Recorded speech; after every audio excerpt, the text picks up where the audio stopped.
চ্যানেলগুলো দিয়ে দিন জোর ভাই। আসসালামু আলাইকুম রহমতুল্লাহ। আমার কলিজার ভাই কলিজার বোনেরা সবাই কেমন আছি? আজকে আমাদের সেই কাঙ্ক্ষিত প্রশ্ন সমাধান ক্লাস 3 নাম্বার সিরিয়ালে আমরা চলে এসেছি। অর্থাৎ আজকে তিনজনে মিলে কিন্তু আজকে আমরা আবারও 3 নাম্বার ক্লাসটা পরিচালনা করব। গতকালকে আমি ছিলাম না, নাসির স্যার এবং আমাদের তরিকুল স্যার পরিচালনা করেছেন। আমাদের প্রতিদিনের আচ্ছা, আমাদের আমাদের প্রতিদিনের এই আয়োজন চলমান থাকবে, কারণ আমরা আপনাদেরকে পাক্কা 60 দিনের একটা ফ্রি কোর্স ঘোষণা করেছি। অর্থাৎ প্রশ্ন বা কোশ্চেন সলভ ক্লাস, অর্থাৎ কোশ্চেন ব্যাংক আমরা সমাধান করে দিব, এবং বাছাইকৃত 2000 প্রশ্নের মধ্যে কিন্তু আজকে 3 নম্বর ক্লাস করেন না স্যার, 3 নম্বর ক্লাস অর্থাৎ বাছাইকৃত 2000 প্রশ্ন আমরা রেখেছি আপনাদের। এই 60টা ক্লাসে 2000 যে প্রশ্ন আমরা সমাধান করাবো, এই 2000 প্রশ্ন থেকে আপনি যে কোনো পরীক্ষায় দেখবেন যে এই প্রশ্নগুলোর সমাধান ব্যাখ্যা সহ যদি আপনার জানা থাকে, অনায়াসে যে কোনো পরীক্ষায় 90-95% মানে সেম টাইপের প্রশ্ন কমন পাওয়া সম্ভব। কিন্তু আমরা ওইভাবেই যাচাই বাছাই করছি, ওইভাবেই প্রশ্নগুলোকে রাখার চেষ্টা করেছি। যেমন আজকে আমরা পর্ব 3-তে যে প্রশ্নগুলো রেখেছি, এগুলো আপনারা সলভ করার পর ওরকম একটা আকস্মিক মনোভাব চলে আসবে। এবং আমার কলিজার ভাই কলিজার বোনেরা, আপনারা জানেন যে আমাদের প্রতিটা ক্লাসে এই গিফটের আয়োজন থাকে, তাই না স্যার? গিফটের কথাটা স্যার একটু আপনি বলে দেন। আপনি বলেন। আমরা গিফট তো পাবো, কি কি গিফট লাগবে বলেন না? টাকা না, আজকে স্যার আমি বলি, আপনি আবার বেশি দিয়ে দেন। বেশি দিয়ে দাও। বেশি দিয়ে দেন। আমি চাইছিলাম না, আজকের আয়োজনে কিন্তু আমি বলতেছি তারপর দেখি না স্যার কি বলে। আজকের আয়োজনে হচ্ছে একজন টাকার পরিমাণটা আবার বাড়াই দিচ্ছি, 100 টাকা বাড়াই দিচ্ছি, অর্থাৎ 400 টাকা একজন শেয়ারকারী পাবে, আর মেনশনকারী একজন 400 টাকা পাবে, 400 800 টাকা পাবে, আর 2টা ক্যারিয়ার প্লাস বই পাবে, একজন শেয়ারকারী একজন মেনশনকারী। এই যে কেরে প্লাস অর্থাৎ এই যে জোড়া জোড়া রাখলাম নতুন এডিশনের বইটা কিন্তু একদম। স্যার, জোড়া জোড়া রাখলাম আর কি। জোড়ায় ঠিক আছে, জোড়ায় জোড়া। জোড়ায় জোড়ায় ফুটবল খেলা জোড়ায় জোড়ায়। ঠিক আছে, ফুটবল খেলা জোড়ায় জোড়ায়। রাখবেন, কেউ যেন মানে ই না হয়। আমাদের কি সাউন্ড টাউন্ড ঠিক আছে জবল ভাই? হ্যাঁ, এই যে এই তো শেয়ার মেনশন শুরু হয়ে গেছে, এখন স্টুডেন্ট সব চলে আসবে। স্যার কিছু বলেন স্টুডেন্টদের, আমি একটু নিজেও শেয়ার করে দিই আর কি, তাইলে স্টুডেন্ট আসবে। আর গতকাল একদম সাথে সাথে কিন্তু আমরা টাকাটা পাঠিয়ে দিচ্ছি। আজকে কিন্তু সর্বোচ্চ শেয়ারকারী মেনশনকারী টাকাগুলো কিন্তু সাথে সাথে এই মোবাইল থেকে বিকাশে একদম পাঠিয়ে দেব। আর কেরিয়ার প্লাস বাংলা বই 400 টাকা দামের বইটা, কুরিয়ার চার্জ সহ 450 টাকা খরচ হয় আমাদের। এই বইটাও কিন্তু আজকে আমরা ফ্রি দিব, একদম ফ্রি, খুব সুন্দরবন কুরিয়ারে পাঠিয়ে দেবো, এবং সেটা সর্বোচ্চ শেয়ারকারী এবং সর্বোচ্চ মেনশনকারী উভয় কিন্তু পাবেন। তা দেখবো যে আবার যদি অনেকে টাকা না নিতে চান, যদি বই নিতে চান, তা বই দেওয়াও হবে, টেনশন আর কোনো কারণে। তবে এই জন্য আমাদের কাজ করতে হবে কি, একটু বেশি বেশি রিয়াকশন ইউজ করতে হবে, তাড়াতাড়ি পোস্টগুলো উত্তর করতে হবে, এবং শেয়ার শুধু নিজেদের আইডি দিয়ে শেয়ার না, বিভিন্ন পেজে বিভিন্ন গ্রুপে আপনি কি করবেন, শেয়ার করবেন, বারবার শেয়ার করবেন। এরপর হলো কাজ হলো মেনশন করা। আপনার যে প্রিয় বন্ধু বান্ধবী আছে বা শালি টালিও যদি থাকে, তাদেরকেও আপনি শালি মেনশন ঠিক আছে, করবেন। হ্যাঁ, আছে না? থাকবেন থাকবেন, অনেকে শালি পরীক্ষা দেয় না। ডাবল শাড়ি বাংলাদেশের 80% পুরুষের শালি থাকে, এবং তাদের শালিগুলো তাদের নিজেদের কাছে রাখা অতি যত্নে তাদেরকে পড়াশোনা করায়, ঠিক আছে, অনার্স কমপ্লিট করায়, ঠিক আছে, হ্যাঁ, তারপর তাদেরকে বিয়ে শাদী দিয়ে দেয়। এই জন্য বিয়ে বললাম, শাদীও দিয়ে দেয়? হ্যাঁ, তাদের দিতে পারে। দুলাভাইদের একটা দায়িত্ব আছে না? এই জন্য বললাম যে আপনার যারা আছে শালি টালি থাকলেও কোনো সমস্যা নেই, সবাইকে একটু মেনশন করে দেন, তাহলে কিন্তু মেনশন করলে কিন্তু পেয়ে যাবেন কেরি প্লাস বাংলা বই, এবং নগদ টাকা 300 টাকা করে এক একজনে পাবেন। ঠিক আছে, সর্বোচ্চ শেয়ারকারী মেনশন করে প্রত্যেকে 300 টাকা করে কিন্তু পাবেন। আর আজকে কিন্তু ক্লাসটা হবে ইংরেজির ভিতরে কিন্তু আমাদের ব্যাকরণ এবং সাহিত্য দুটোই কিন্তু হবে। অনেকে কিন্তু দেখবেন খালি ইংরেজি প্রশ্ন সলভ করে, দেখি বা জনম বাপ দাদার সেই প্রাচীন কাল থেকে শুধু ওই ভয়েস চেঞ্জ প্রিপোজিশন ওই একই জিনিস পড়াচ্ছে, কিন্তু লিটারেচারের নামও নাই। আসল কথা, লিটারেচার স্যার আপনার চাকরি হবে না, এটা মাথায় রাখেন। কারণ লিটারেচার থেকে যে কোনো চাকরি পরীক্ষায় 2টা প্রশ্ন কুটুস করে ধরে দেয়, এবং ওই 2টা প্রশ্নের দামে মহামূল্যবান। আর বিশেষ পরীক্ষায় তো মাশাআল্লাহ, মানে লিটারেচার থেকে স্যার কত পড়ো না, 15 নম্বর লিটারেচার থেকে বিশেষ পরীক্ষা আসে। এই চিন্তা করেন তাহলে এগুলো কিভাবে শর্ট টেকনিকে শেখা যায়, সেগুলো আমাদের হাবিব স্যার তো আছেই, একদম ক্লিয়ার করে দেবে। এবার এখানে কিন্তু আছে আজকে ক্লাসে কিন্তু ম্যাথমেটিক্স কিন্তু হবে, বিশেষ করে অনেক সুন্দর সুন্দর সুন্দর সুন্দর জ্যামিতির যে পার্টের যে ছোট ছোট ম্যাথ গুলো আছে, এবং যেগুলো বারবার আসছে বিভিন্ন প্রাইভেট আছে, নিবন্ধন আছে, সমাজসেবায় আসছে, পর অঞ্চল আছে। বিশেষ করে 19 তারিখ যাদের চাকরি পরীক্ষা আছে, লিংক পাঠাই দিছে, বলছে হ্যাঁ, সাবেক প্রেমিকাকে পাঠালেও আমরা টাকা দিব। হ্যাঁ, যদি তোমার এক্স এ যদি এক্স আছে তাকে মেনশন করতে পারো, এক্স এ মেনশন করেও কিন্তু আমরা বই দিই, টাকা পয়সা দেই কিন্তু, ঠিক আছে, এটা কিন্তু দেই, ঠিক আছে, এটা দেই, কোনো টেনশন নেওয়ার কোনো কারণ নাই, তাদেরকেও আমরা দিব, কারণ আপনারা তো আমাদেরই সবাই আত্মীয় আত্মীয়-স্বজন স্বজন তাই না? আর কি। আত্মীয় স্বজন ভিতরে সবাই পাবে, প্রতিবেশী। ঠিক আছে? প্রতিবেশী, হ্যাঁ, ঠিক আছে। স্যার আমার বউ নাই, শালিও নাই, খুব কষ্ট। হ্যাঁ, তোমার কষ্ট, আমারও কষ্ট আছে। এই কষ্টটা নাজির তোমার স্যারের একা না। দলের, নাজির এই- স্যারের হ্যাঁ, দলের। এই কষ্টটা আমারও আছে, সুতরাং তুমি আমার 300 টাকা বিকাশে পাঠাও, ঠিক আছে? তাহলে এটা বলে তুমি আমার পাঠাও, লাগাই দেন, লাগাই দেন। বুঝছেন? হ্যাঁ, কিন্তু আমরা 45 শুরু করে দিয়েছি, 5 মিনিট আগেই ক্লাসটা শুরু করে দিয়েছি। সো আমরা সর্বোচ্চ শেয়ারকারীর মধ্যে থাকলে 400 টাকা প্রাইস মানি পাচ্ছি আজকে, সর্বোচ্চ মেনশনকারীর মধ্যে থাকলে 400 টাকা প্রাইস মানি, এবং দ্বিতীয় সর্বোচ্চ শেয়ারকারী কিন্তু আমাদের নাসির স্যারের ক্যারি প্লাস বই পাচ্ছেন একদম ফ্রিতে, এবং সর্বোচ্চ মেনশনকারী দ্বিতীয় পজিশনে যে থাকবে সেও কিন্তু পাচ্ছেন নাসির স্যারের ক্যারি প্লাস একটা বই। তার মানে আজকে দুইটা বই প্লাস আমাদের 400 টাকা অর্থাৎ 300 টাকা প্রাইস মানি জায়গায় কিন্তু 400 টাকা চলে আসলো।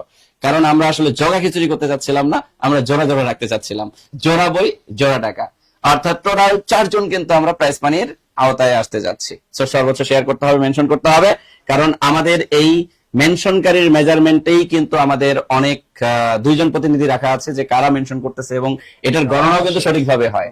আপনারা হয়তো ভাবেন যে আমরা মনে হয় ঝোঁকে মুখে শুধু দিয়ে দিলাম কাউরে, না, এরকমটা না, এটাকে অনেক সূক্ষ্মভাবে অবজারভেশন করা হয়, এবং অনেক সূক্ষ্মভাবে অবজারভেশন করেই কিন্তু আমরা হচ্ছে এটাকে কন্টিনিউ করে থাকি। তো আমরা সবাই একটু শেয়ার করব, বন্ধু বান্ধব শুভাকাঙ্ক্ষীদেরকে একটু মেনশন করবো, আর শেয়ার করে আমরা একটু কমেন্টে ডান লিখবো, ডান ডান ডান ডান ডান ডান, কমেন্টে ডান লিখবো, কারা কারা শেয়ার করেছি আমরা একটু শেয়ার করার পর কমেন্টে ডান লিখবো। ওকে, আমরা একটু দেখতে চাই, আমরা কিন্তু ক্লাসটা শুরু করে দিব, আমরা ডিলে করতে চাচ্ছি না, কারণ আমাদের যত ডিলে করব তত লস। আমরা ক্লাসটা শুরু করে দিব, লস, দেরি করলেই লস, দেরি করলে লেট হয়ে যাবে। হ্যাঁ দেরি করলে লেট হয়ে যাবে। লেট হয়ে কি যাবে। অবস্থা জুর ভাই? ও ইয়াতে দেন নাই তো, চ্যানেল লিংকে তো আপনারা কিছুই দেন না, আমি দিলাম।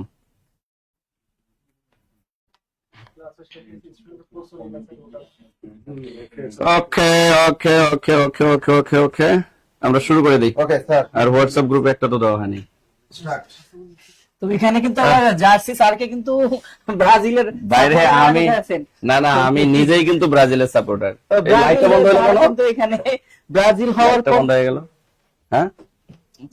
তো আচ্ছা। ব্রাজিল হয়ে স্যার আপনি জার্মানির যে জার্সিটা দিয়েছেন এটা কি হলো? আরে এটা আমার আর দোষ কিন্তু না। তাহলে যুক্ত হয়ে গেছে। আমার আওয়ামী লীগ বানাই দিছে। যাই হোক, আমারও আর্জেন্টিনা করা হয়েছে, কিন্তু আমার স্টার একটা কম হয়েছে, কিছু করার নেই। প্রথম প্রশ্ন, ও মা গড, টুরুলা। প্রথমে আপনার আচ্ছা, তাহলে প্রথমে আমরা ম্যাথ দিয়ে শুরু করে দিই, আর সবাই একটু শেয়ার করি, মেনশন করি। শেয়ারকারী মেনশনকারীর মধ্যে কিন্তু 4 জন আমরা পুরস্কার পেতে যাচ্ছি। সো 4 জনের মধ্যে থাকতে গেলে দ্রুত শেয়ার মেনশন করতে হবে। সো আমরা আমাদের প্রথম ম্যাথে চলে আসি। খুবই মজার একটা ম্যাথ, দেখেন এই ম্যাথটা দেখা মাত্রই আমার মনে হয় উত্তর পারার কথা। গসাগু সংক্রান্ত একটা ম্যাথ। আমাকে বলতেছে 4 ইন্টু এক্স প্লাস ওয়াই, আবার বলতেছে 10 ইন্টু এক্স মাইনাস ওয়াই, আবার বলতেছে 12 into x square minus y square.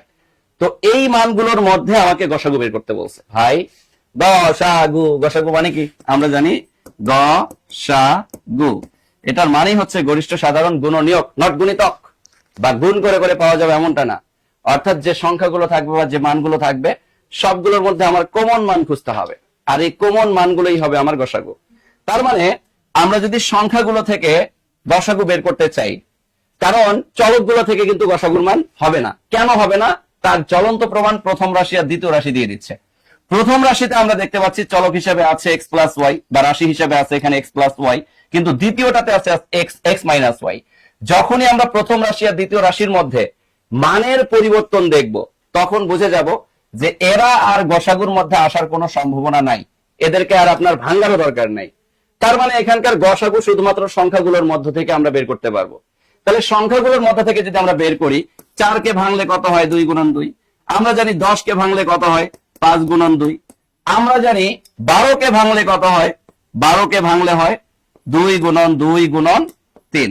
তাহলে আমরা কমন মান যদি খুঁজি, 3টা রাশির সংখ্যার কমন মান হচ্ছে 2। তার মানে এখানে আমার গসাগু মিস্টার 2, অর্থাৎ ঘ, মিস্টার ঘোড়া হচ্ছে আমার সঠিক উত্তর। বলেন ক্লিয়ার কিনা আমার কলিজার ভাই কলিজার বোনেরা? এই সবাই কিন্তু ক্লাসে, ধরেন ক্লাসটা ভালো লাগলে লাভ রিয়াক্ট দেন, যদি মনে হয় যে না হাস্যকর ক্লাস তাহলে হা দেন, কিন্তু রিয়াকশন ইউজ করেন, কারণ আপনারা যত বেশি রিয়াকশন ইউজ করবেন তত বেশি স্টুডেন্ট আমাদের এই লাইভে জয়েন হবে বা যুক্ত হয়ে যাবে। সো আমরা মনে হয় বুঝতে পেরেছি, খুব সিম্পল একটা ম্যাথ ছিল। এর পরের ম্যাথে যদি আমরা চলে যাই, ওয়াও, আরো একটা গসাগুর ম্যাথ রেখেছি, কিন্তু এটা 44তম বিসিএস এ আসছে, এবং বিভিন্ন মন্ত্রণালয়ের ব্যক্তিগত কর্মকর্তা এখানে আবার 2022 সালে আসছে। তাহলে এই জায়গায় আমাদেরকে কি বের করতে বলছে? দুইটা মান দিয়ে আমাদেরকে বলতেছে এত এর সহগের গসাগু নিচের কোনটি। ভাই আমরা ঝোঁকে কোপ মেরে অনেক সময় কি করি, উত্তর দিয়ে দেই, কিন্তু আমাকে প্রশ্ন যে করছে প্রশ্নটা আমরা না বুঝেই অনেক সময় আমরা বলি ও গসাগু বের করতে বলছে, মানে গসাগুটা দেখছি আর রাশি দুইটা দেখছি, রাশি দুইটা আর গসাগুটা দেখার পর অনেকে চিন্তা করতেছে 6 আর 4, 6 রে ভাঙলে হয় 2 গুণন 3, 4 রে ভাঙলে হয় 2 গুণন 2, তাহলে এখান থেকে 2 পাইলাম একটা মান। আর গসাগু মানে হচ্ছে চলকের সর্বনিম্ন মান, কারণ কমন মান তো সবসময় চলকের সর্বনিম্নটাই হয়, কারণ এখানে এ স্কয়ার এখানে এ কিউব, 3টা এ আছে আর এক জায়গায় 2টা এ আছে, তাইলে আমার কমন কি 2টা এ। তার মানে গসাগুর ক্ষেত্রে কিন্তু চলকের মিনিমাম পাওয়ার যুক্ত যে মানটা থাকে সেটাই হয় গসাগুর মান। তাহলে এখানে 2 ইন্টু হওয়ার কথা কি 2 ইন্টু এ স্কয়ার এ কিউব, এই দুটার মধ্যে গসাগু হচ্ছে এ স্কয়ার, এখানে বি আর এখানে বি স্কয়ার, মিনিমাম পাওয়ার কি বি এর উপর 1 বা শুধু বি, তাহলে আমরা বি নিতে পারি। এখানে সি এখানে সি স্কয়ার, তাহলে এখানে গসাগু হিসাবে কাকে নিব, শুধু সি। তাহলে এখন 2a স্কয়ার বিসি এটা কিন্তু অপশনে আছে, 2a স্কয়ার বিসি এটা আছে। ঝোঁকে কোপ মাইরা যদি আমরা টিক মাইরা দিয়ে আসতাম তাহলে কি হাতে হারিকেন ডট ডটে বাস ছাড়া আর কোনো উপায় ছিল না। কেন? কারণ আমাদের মান বের করতে বলছে সহগের, আমারে কিন্তু দুইটা রাশির গসাগু বের করতে বলে নাই, আমারে বলছে সহগের গসাগু। ভাই সহগ মানে কি?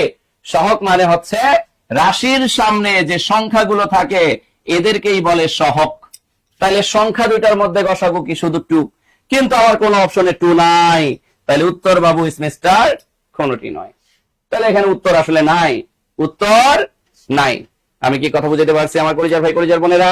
সহগ মানেই হচ্ছে সংখ্যা, অর্থাৎ আমার পুরো রাশির মধ্যে যে সংখ্যাগুলো থাকবে এগুলোই হচ্ছে আমার সহগ, আর এই সহগের গসাগুই হচ্ছে আমার এটার সঠিক উত্তর। কিন্তু এখানে কোন অপশনে যদি 2 থাকতো তাহলে আমরা কিন্তু সঠিক উত্তরটা 2 হিসাবে কাউন্ট করতাম। আশা করছি আমরা বুঝতে পেরেছি আমার কলিজার ভাই কলিজার বোনেরা। বলেন ক্লিয়ার কিনা, ক্লিয়ার কিনা, ক্লিয়ার কিনা? সবাই শেয়ার করব, মেনশন করব। আমি আবার বলতেছি সর্বোচ্চ শেয়ারকারী এবং সর্বোচ্চ মেনশনকারী, আজকে কিন্তু 4 জন গিফট পেতে যাচ্ছি। সর্বোচ্চ শেয়ারকারীর মধ্যে একজন 400 টাকা প্রাইস মানি, সর্বোচ্চ মেনশনকারীর মধ্যে একজন 400 টাকা প্রাইস মানি, সর্বোচ্চ শেয়ারকারীর মধ্যে একজন বই ফ্রি পাবো গিফট ক্যারিয়ার প্লাস বই, এবং সর্বোচ্চ মেনশনকারীর মধ্যে একজন। ওকে স্যার, এবার মনে হয় আপনার পালা, আমার দৌড় শেষ। না আমি ইংলিশ পড়াই দেবো স্যার, পড়ে দেন স্যার। হ্যাঁ উচ্চারণ করতে একটু দাঁত ভাঙবে তো, ঠিক আছে। এটা রাখেন, ওটা দিয়ে পড়া। আচ্ছা, তো যাই হোক আমরা শুরু করব। আজকে ইংলিশের জন্য বাছাই করা 10টি প্রশ্ন আমি রাখছি, যে প্রশ্নগুলা 10টি প্রশ্ন হলেও 10টি প্রশ্নের মধ্যে অনেকগুলা রোল আছে, অনেকগুলা। তো এইগুলা আমরা চিন্তা করব যে A to Z কিভাবে কভার করা যায়, সেগুলোর জন্য তো বেসিক ক্লাস আসেই, আর এইখানে আমরা সলভিং ক্লাসে রেখেছি। তো প্রথমে আপনাদের কাছে প্রশ্ন হচ্ছে, আপনারা নিজেরা প্রশ্নের উত্তরটা দেওয়ার চেষ্টা করবেন। বলা হয়েছে the poor are always unhappy. আচ্ছা, এখানে একটা বিষয় দেখেন, পোর শব্দটা দেওয়া আছে, এটা কিন্তু একটা অ্যাডজেক্টিভ।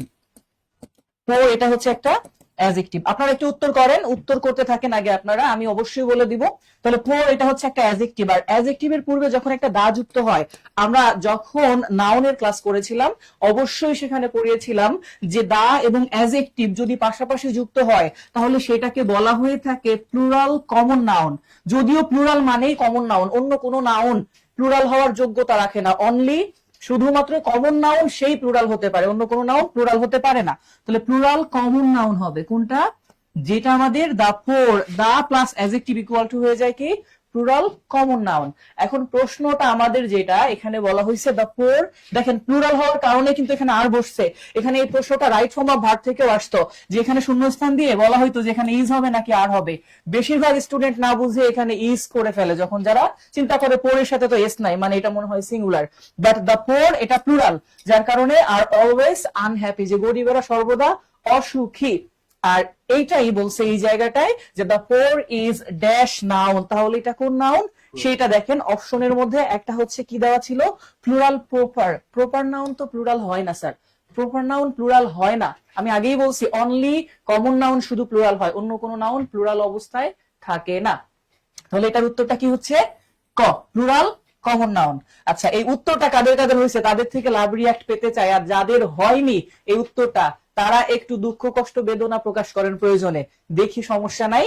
তো অনেকগুলা লাভ রিয়াক্ট পড়ছে, নরমালি আমার ক্লাস হলে দেখি লাভ রিয়াক্ট দিয়ে সবাই ভাষায় দেয়, ঠিক আছে? ভাষায় দিয়ে না, আজকের মতো থেমে থাকি। তাহলে এটা হচ্ছে প্লুরাল কমন নাউন। কার কার হলো এটা?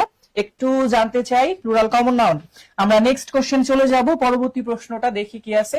এটা কিন্তু দেখেন অনেকগুলা, আমি এটা বাছাই করা প্রশ্ন কেন বলি আমরা এগুলা, আপনি যদি এগুলার শুধুমাত্র দেখেন যে কোথায় কোথায় আসছে, দেখবেন সমাজসেবা অধিদপ্তরের কম্পিউটার অপারেটর আসছে, 16তম শিক্ষক নিবন্ধন আসছে, বাংলাদেশ পল্লী বিদ্যুৎ উন্নয়ন বোর্ড সহকারী পরিচালক 2021 সেখানে আসছে।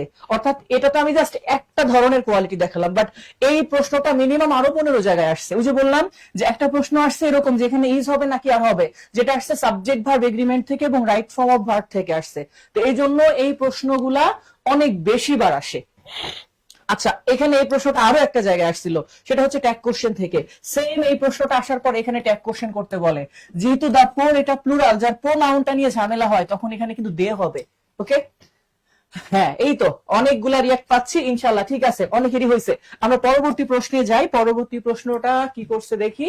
হ্যাঁ, তো এই যে প্রশ্নটা দেখেন, পরের প্রশ্ন বলছে হুইচ ওয়ান ইজ কারেক্ট, কোন পরবর্তী যে সেন্টেন্স গুলো আছে এর মধ্যে কোন সেন্টেন্সটি সঠিক। অর্থাৎ এই টাইপের প্রশ্ন কিন্তু যারা একেবারে হতাশ, অনেকেই চিন্তা করেন যে ব্যাংক জবের ক্ষেত্রে এই টাইপের প্রশ্ন বেশি দেখা যায়, কারেক্ট বা সেন্টেন্স কারেকশন। তো যাই হোক, এখানে বলছে হুইচ ওয়ান ইজ কারেক্ট, নিচের কোনটি সঠিক। এখানে আমরা যেটা দেখতে পাচ্ছি সেটা হচ্ছে ওয়ান ওয়ান ওয়ান এবং ওয়ানের সাথে অফ দেওয়া আছে। আমরা এইটাকে ঠিক সাবজেক্ট ভার্ব এগ্রিমেন্টের মধ্যে পড়াতাম যে ওয়ান এর সঙ্গে যখন অফ থাকে এর পরবর্তীতে সর্বদা প্লুরাল নাউন কি বসবে, প্লুরাল নাউন প্লাস ভার্বটা হবে আবার সিঙ্গুলার, ভার্বটা হবে কি সিঙ্গুলার ভার্ব, অর্থাৎ নাউনটা প্লুরাল হবে, ভার্বটা সিঙ্গুলার হবে। এখন দেখেন আমাদের এই যে যতগুলো আছে অপশন, এর মধ্যে one of one of one of, এখানে ওয়ান অফ এই মাই পর্যন্ত দেওয়া আছে সিমিলার। বাট এরপরে আমাদের লাগবে কি বলছি, নাউনটা প্লুরাল, তাহলে এটা হতে পারে। বাট এটা প্লুরাল নাউন নেই, তাহলে আমি এটাকে আগে বাদ দিয়ে দিচ্ছি, আর প্রয়োজন নেই। নিচের এটাও হতে পারে প্লুরাল আছে, বাট এরপরে আমরা দেখি নিচে যেটা আছে এটাও প্লুরাল নেই, তাহলে এটাও বাদ দিয়ে দিচ্ছি। এই দুটা বাদ দেওয়ার পরে এবার এই জায়গায় দেখেন আমরা এই পর্যন্ত আসছি যে one of plural noun, but ভার্বটা হবে সিঙ্গুলার। ভার্বের সাথে নাউনের জামাই বউ সম্পর্ক, জামাইয়ের যেটা পছন্দ বউর সেটা পছন্দ না, সোজা কথা। জামাইয়ের সাথে যদি এস থাকে বউয়ের সাথে থাকবে না, বউয়ের সাথে এস থাকলে জামাইয়ের সাথে থাকবে না।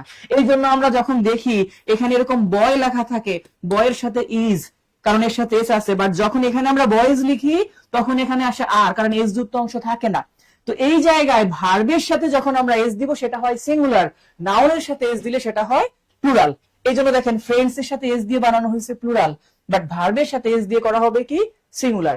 এখন এই যে দুইটা আছে আমাদের সিঙ্গুলার ভার্বের মধ্যে কোনটা, লিভস, তাহলে ক হচ্ছে এটার উত্তর, যে one of my friends lives in Bangladesh.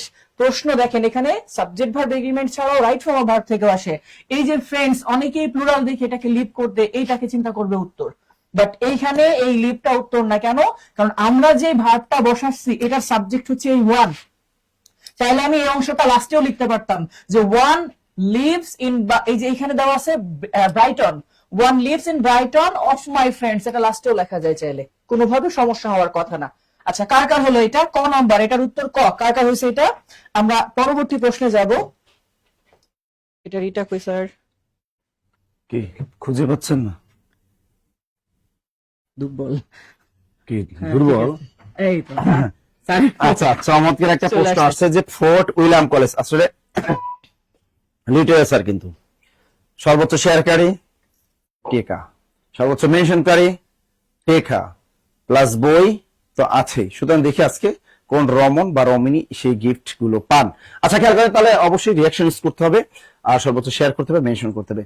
চমৎকার একটা প্রশ্নটা জবাব টাস করে সবাই দিয়ে ফেলছে, কারণ এটা এতবার চাকরি পরীক্ষা আসছে তার বলার অপেক্ষা রাখে না, এটা সবাই পারে। এখানে যতগুলো ক্লাস করেন টাস করে জবাব দিয়ে দিবে।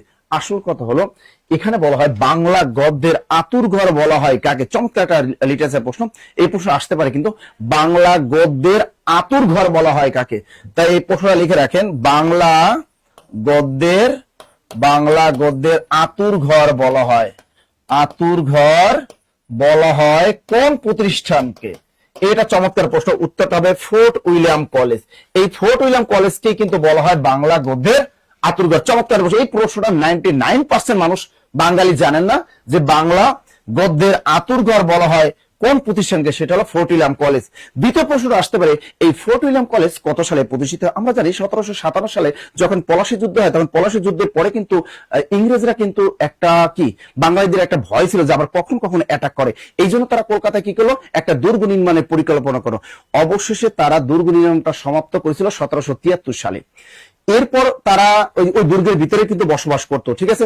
এরপর লর্ড ওয়েলেসলি নামক একজন লোক ছিল গভর্নর জেনারেল, তিনি যখন এই ভারতীয় উপমহাদেশে আসলেন, তিনি দেখলেন যে এখানে একটা কলেজ নির্মাণ করা দরকার, ঠিক আছে। এই কলেজটা নির্মাণ করেছিলেন কে? Lord Wellesley. তাহলে ফোর্ট উইলিয়াম কলেজ কে নির্মাণ করেন? লিখে রাখেন লর্ড ওয়েলেসলি। চমৎকার একটা প্রশ্ন, লর্ড ওয়েলেসলি। তাহলে আমরা এখান থেকে প্রশ্ন পাইলাম দুইটা। ফোর্ট উইলিয়াম কলেজ কত সালে প্রতিষ্ঠিত হয়? 4 মে 1800। 4 মে, চমৎকার একটা প্রশ্ন, 4 তারিখ মনে রাখতে হবে। তাই ফোর্ট উইলিয়াম কলেজ প্রতিষ্ঠিত হয় কত সালে? 4 মে 1800। একটা প্রশ্ন শিখলাম, ফোর্ট উইলিয়াম কলেজ কে প্রতিষ্ঠা করেন? Lord Wellesley. Lord Wellesley. এখন দেখেন এই ফোর্ট উইলিয়াম কলেজের প্রথম অধ্যক্ষ এবং বাংলা বিভাগের প্রথম চেয়ারম্যান কে ছিলেন, বা বাংলা বিভাগের প্রধান হেড পণ্ডিত কে ছিলেন? তাই ফোর্ট উইলিয়াম কলেজের প্রথম অধ্যক্ষ, এটা প্রশ্ন, প্রথম অধ্যক্ষ কে ছিলেন? William Carey. উইলিয়াম কেরি, ও লোকটার নাম হলো উইলিয়াম কেরি। তিনি 1793 সালে ইংল্যান্ড থেকে এই ভারতীয় উপমহাদেশে খ্রিস্টান ধর্ম প্রচারের উদ্দেশ্যে কিন্তু তিনি এসেছিলেন, এবং তিনি কিন্তু প্রথম আমাদের যে বাইবেলটা আছে, এই বাইবেলটাকে প্রথম তিনি কিন্তু বাংলায় অনুবাদ করেন। তাহলে এখানে প্রশ্ন আসছে, তিনি কিন্তু এই ফোর্ট উইলিয়াম কলেজে বাংলা বিভাগ খোলেন কত সালে? এই যে 1801 সালে। কত সালে? 1801 সালে। 1801 সালে মনে রাখবেন কিভাবে। ফোর্ট উইলিয়াম কলেজ প্রতিষ্ঠিত হয় 1800 সালে, এর 1 বছর পরে তিনি কিন্তু 1801 সালে ফোর্ট উইলিয়াম কলেজে বাংলা বিভাগ খোলেন। কি ক্লিয়ার সবাই? ক্লিয়ার ক্লিয়ার তো?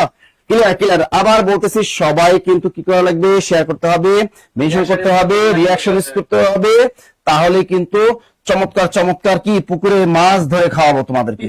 পুকুরে মাছ ধরে খাবো। এখানে আছে পুকুরে মাছ আছে, পুকুরে মাছ আছে। চমৎকার একটা প্রশ্ন, পুকুরে মাছ আছে।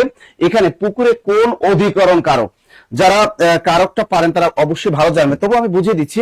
পুকুরে মাছ আছে, পুকুরে কোন অধিকরণ? প্রথমে আছে বৈষয়িক, তারপর ভাবাধিকরণ, অভিব্যাপক, তারপর আছে ঐক্যদেশিক। তাই একটা জিনিস মাথার ভিতরে গেঁথে রাখতে হয় যে অধিকরণ কারকের ভিতরে প্রকার, অধিকরণ কারক হলো 3 প্রকার। কত প্রকার? 3 প্রকার। কালাধিকরণ, আধারাধিকরণ, আর একটা হলো ভাবাধিকরণ। এই যে আধারাধিকরণ মানে স্থান, এটা আবার 3 প্রকার। একটা হলো ঐক্যদেশিক, এক নম্বরে কি? ঐক্যদেশিক। তো এটা ভালো করে শিখতে হবে। আর একটি কি? অভিব্যাপক। অভিব্যাপক। এই দুটো জিনিস মনে রাখবেন। আর একটা হলো বৈষয়িক। ঐক্যদেশী, এটা একটা স্থান, এটা একটা স্থান, মনে রাখবেন। তো এখানে যে স্থানটা, এই একটা মনে রাখেন স্থান, এই একটা স্থান। এখানে আছে অভিব্যাপক, তার মানে বুঝতে পারতেছেন কাজটা ব্যাপকভাবে হবে, একদম ব্যাপকভাবে সব জায়গায় ছড়িয়ে পড়বে একেবারে। এটা মনে করেন একদম ব্যাপকভাবে থাকবে। আর ঐক্যদেশী মানে খুব কম জায়গায়, ঐক্যদেশী কাজটা ঘটবে খুবই কম জায়গায়। তাহলে এখানে বলছে পুকুরে মাছ আছে। আর একটা আমি বলি পুকুরে পানি আছে। পুকুরে পানি আছে, এটা যদি কোনো চাকরি পরীক্ষা আসে। আচ্ছা, পুকুরে পানি আছে, পুকুরে পানি বেশি থাকে মানে মাছ বেশি থাকে, বলেন তো? অবশ্যই পুকুরে পানি বেশি থাকে, তো বেশি থাকলেই সেটা কি? অভিব্যাপক। তাহলে পুকুরে পানি আছে, এটা কি? অভিভাবক। তাহলে পুকুরে মাছ আছে, মাছ কম জায়গায় জুড়ে থাকে, সুতরাং 100% এটা হলো ঐক্যদেশিক। ভেরি গুড, অনেকেই পারছেন। গুড। Very good. তাহলে বলছেন পুকুরে মাছ আছে। এরকম যদি বলে বনে বাঘ আছে, তো বন একটা স্থান, বনে বাঘ কি বেশি থাকে? কম থাকে, শুধু এটা নাকি অভিব্যাপক না, ঐক্যদেশিক। আর যদি বলে বনে গাছ আছে, গাছ কিন্তু প্রচুর পরিমাণে বনের ভিতরে থাকে, তাহলে এটা কি হবে? অভিব্যাপক। এক কথা মনে রাখবেন, ব্যাপক কথাটাই মানে বেশি থাকবে, আর ঐক্যদেশিক মানে হলো কম থাকবে। পরের প্রশ্ন দেখি, x² - 3x s² - 9y। ও না, এটা তো আমার না। দৌড় শেষ। আরেকটা মার্কার দাও স্যার, এটা দেন, ওটা একটু একটু ভালো, একটু নরম। আচ্ছা, আমরা নরম অস্ত্র দিয়ে গরম ম্যাথ করা শুরু করব। দেখেন, এই ম্যাথটা আমার মনে হয় যে যারা চালাক তারা অলরেডি উত্তর বুঝে গেছে যে আসলে উত্তর কি হবে, আর যারা একটু বোকা তারা হচ্ছে একটু সময় নিবে। কারণ যারা চালাক তারা হচ্ছে অল্পতেই বুঝে নিবে, আর যারা বোকা তারা হচ্ছে খুঁজবে, বারবার খুঁজবে, কোথায় তুমি বেবি তুমি কোথায়। তো ব্যাপারটা হয়ে গেছে এরকম। তো আমরা যদি প্রথম রাশিতে দেখি, আমাদের প্রথম রাশি, আমাদের কিন্তু মান বের করতে বলছে কিসের? আমি আজকে গসাগুর ম্যাথ মনে হয় একটু বেশি রাখছি নাকি, এটাও গসাগুর। আচ্ছা যাক, সিকোয়েন্সলি চলে আসছে, সমস্যা নেই, কিন্তু আপডেট ম্যাথ গুলো দেখেন। 16তম নিবন্ধনে আসছে, তারপরে হচ্ছে আমাদের 16তম শিক্ষক নিবন্ধনে তো আসছে, বারবার দিছে কেন? তাহলে এখানে এক যদি কমন নেন, প্রথম রাশিতে x-3 পাচ্ছেন। দ্বিতীয় রাশিতে দেখেন, এখানে দ্বিতীয় রাশিটাকে কিন্তু আমরা বলতে পারি কি, এটা প্রথম রাশি, এটা দ্বিতীয় রাশি। দ্বিতীয় রাশিতে আমরা যদি বলি x² মাইনাস 9টাকে আমরা 3² বলতে পারি, তাহলে আমরা পরে কি বলতে পারি, x+3 ইন্টু x-3। যারা চালাক অলরেডি বুঝে গেছে, যেহেতু আমার এই জায়গায় সবগুলো চলক রূপে বা একটা রাশি রূপে মান দেওয়া, তাহলে এই দুইটার মধ্যে কমন মান কোনটা? প্রথম রাশিতে আমি দেখতেছি x-3 আছে, দ্বিতীয় রাশিতেও x-3, তারপরে তৃতীয় রাশিতেও x-3 আসবে, তাহলে তৃতীয় রাশি আর করারই দরকার নেই, উত্তর হবে গ। কারণ আপনাকে তো চালাক হইতে হবে। আপনি পরীক্ষা হলে যদি প্রতিটা রাশিকে এখন ভাঙেন, এখন এটাকে যদি আপনি মিডিল টার্ম করতে চান করেন, সমস্যা নাই। x² মাইনাস 4x প্লাস 3, এটাকে মিডিল টার্ম করতেছেন, x² minus 3x minus x plus 3। এখন আপনি x কমন নিলেন, হ্যাঁ, তারপরে x-3 মাইনাস 1 কমন নিলেন, x-3, দুইটা x-3 থেকে একটা নিলেন, আরেকটা পাইলেন আপনি x-1। আলটিমেটলি কমন মান x-3, x-3 আর উপরে x-3। তাহলে উত্তর বাবু ইস মিস্টার গরু। বলেন বলেন বলেন বলেন বলেন বলেন, ক্লিয়ার কিনা? হাই ক্লিয়ার, সবাই ক্লিয়ার? এই তো মৃত্তিকা মির্জা চলে আসছে, এই মৃত্তিকা মির্জা, আজকে 1 লাখ মেনশন করতে হবে, দ্রুত দ্রুত দ্রুত। আজকে কিন্তু সর্বোচ্চ মেনশনকারীর জন্য 400 টাকা প্রাইস মানি, সর্বোচ্চ মেনশনকারী 400 টাকা প্রাইস মানি, আবার 2 টাকার এর প্লাস বই। তো শেয়ার মেনশন চলমান থাকবে। আর এত কৃপণ কেন আপনারা? আমি দেখতেছি লাইভে আছে প্রায় 600 প্লাস, অথচ রিয়াকশন 600 বলে নেই। তার মানে এরা একটা রিয়াকশন দিতে গিয়ে ভাবে যে মমিনুল স্যারকে কি আমি লাভ রিয়াক্ট দিব? আরে আমার ভালোবাসতে বলছি, একটা রিয়াক্ট দিতে বলছি, আর নইলে একটা রোমান্টিক কেয়ার রিয়াক্ট দেন। আমি একটা আনরোমান্টিক মানুষ, একটু আপনারা কেয়ার রিয়াকশন দিয়ে দিয়ে আমার একটু রোমান্টিক বানাবেন। নাফিস স্যার রোমান্টিক মানুষ, তারে আপনারা লাভ রিয়াকশন দিতে পারেন। আচ্ছা, পরের ম্যাচে চলে আসছি, এবার কিন্তু লসাগুর বালা চলে এসেছে। আমাকে বলতেছে প্রথম রাশি, দ্বিতীয় রাশি, তৃতীয় রাশির মধ্যে লসাগু বের করো। তো লসাগুর সিস্টেমটাই কি? লসাগু মানে কি? লঘিষ্ঠ সাধারণ গুণিতক, নট গুণনীয়ক, এখানে গুণিতক। তার মানে একটা সংখ্যাকে আমি যদি সংখ্যাগুলো লসাগু আগে বের করি, 6কে ভাঙলাম 2 গুণন 3 বা 3 গুণন 2, তাহলে এখানে 3 গুণন 2 দিলাম। 8কে ভাঙলাম, এখানে 8কে যদি আমি ভাঙি তাহলে কত পাই? 2 গুণন 2 গুণন 2 দুগুণে 4, 4 দুগুণে 8, তার মানে আরো একটা 2।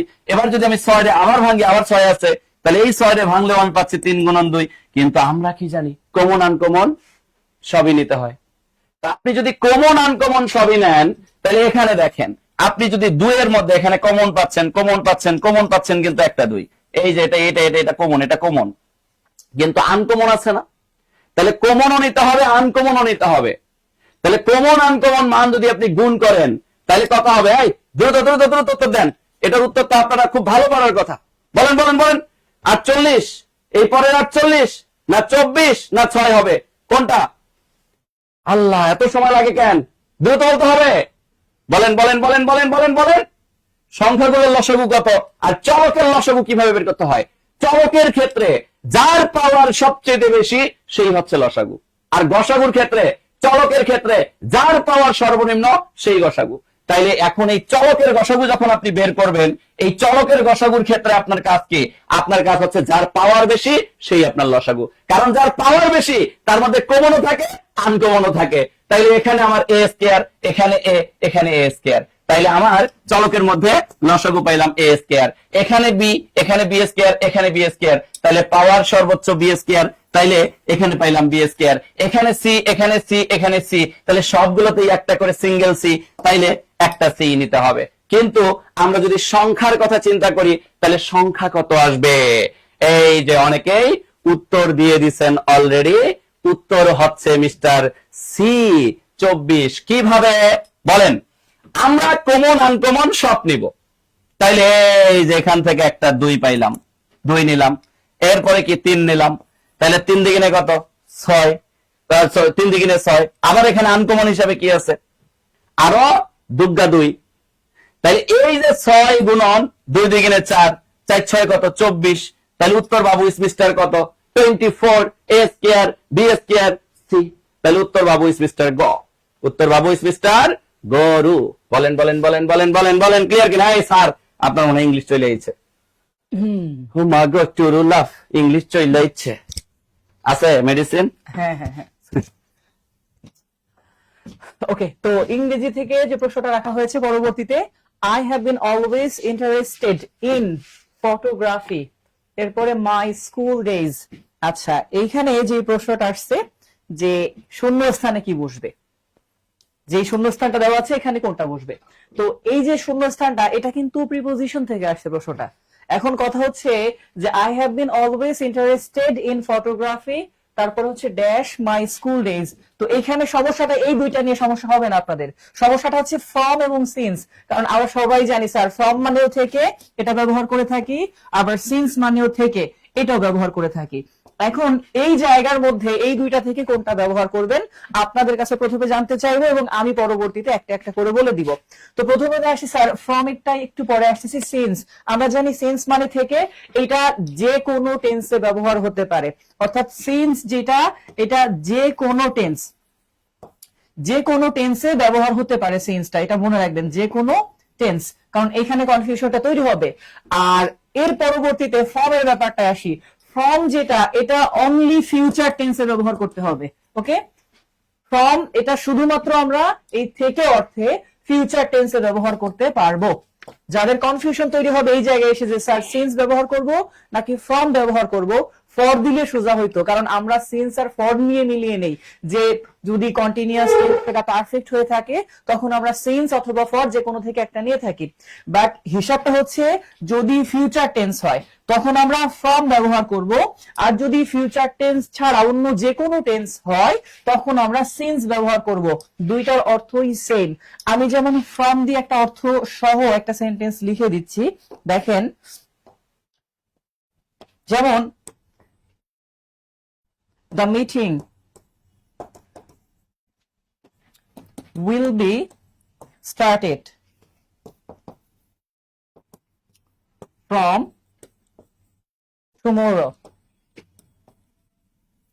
এই যে টুমোরো এটা ফিউচার টেন্স, আর ফিউচার টেন্সের বেলায় আমরা সেখানে সিন্স ব্যবহার করতে পারবো না, সেখানে ফ্রম ব্যবহার করব। আর এটা যেহেতু প্রেজেন্ট পারফেক্ট টেন্স এবং প্যাসিভ ভয়েসে করা, এই জন্য আমরা এখানে সিন্স ব্যবহার করব। তো বুঝতে নিশ্চয়ই পারছি যে এখানে আমরা সিন্স এবং ফ্রমটা কেন নিয়ে আসছি। এই প্রশ্নটা আগেই বলছি যে এই প্রশ্নটা হচ্ছে খুবই খুবই গুরুত্বপূর্ণ, কারণ আপনি যখন পরীক্ষার হলে ঢুকবেন তখন আপনার এই দুইটা নিয়ে কোনো ঝামেলা তৈরি হবে না।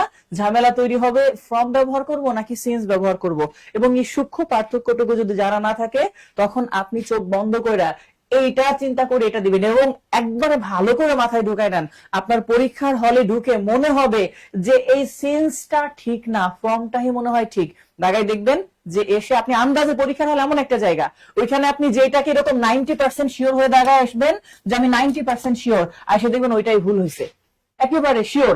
আর যেটাকে চিন্তা করবেন 5% শিওর, ভয়ে দাগাবেন না, আর সে দেখবেন দাগাইলে হইতো, এবং এটাও শিওর ওইটা দাগায় আসলে দেখতেন ভুল হয়েছে, কারণ আপনি দাগায় আসলে ভুল, না দাগায় আসলে কারেক্ট মনে হবে, এটা আজীবন। তো যাই হোক, আমরা এই প্রশ্নটা দেখলাম যে সিন্স এবং ফর, এই প্রশ্নটা কার কার হয়েছে দেখি একটু, যে এই প্রশ্নটা কার কার হয়েছে, বুঝে করছেন কে কে এবং না বুঝে করছেন কে কে। আচ্ছা, নেক্সট কোশ্চেনটার সাথে আমরা দেখি, পরবর্তী প্রশ্ন বলা হয়েছে দ্য কারেক্ট প্যাসিভ অফ। এখানে বলা হচ্ছে Sheila was written a letter।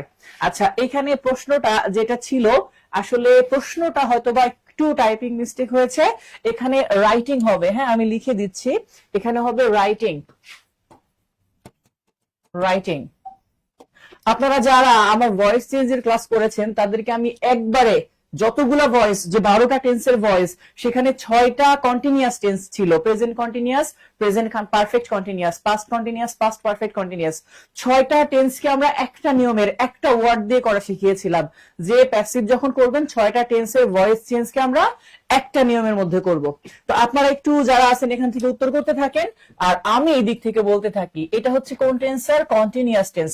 কোন কন্টিনিউয়াস আপনার জানার দরকার নাই, বাট কন্টিনিউয়াস, কারণ বি ভার্ব দিয়ে যদি ভার্বের সাথে একটা আইএনজি থাকে তাহলে সেটা হয় কন্টিনিউয়াস টেন্স। আর কন্টিনিউয়াস টেন্স মানেই ভার্বের সাথে কি থাকে স্যার, আইএনজি। আর এটাকে যখন আমরা প্যাসিভ করব, ঠিক এইটা আমরা তো জানি প্যাসিভ ভয়েস মানে মেইন ভার্বের তৃতীয় রূপ, তাহলে রাইটিং যেটা, এটার তৃতীয় রূপ হচ্ছে রিটেন। কি হবে তৃতীয় রূপ? রিটেন, আর ঠিক তার আগে একটা বিভার্ব বসাতে হবে, আর এই বিভার্বটা হবে এই আইএনজি যুক্ত বিভার্ব।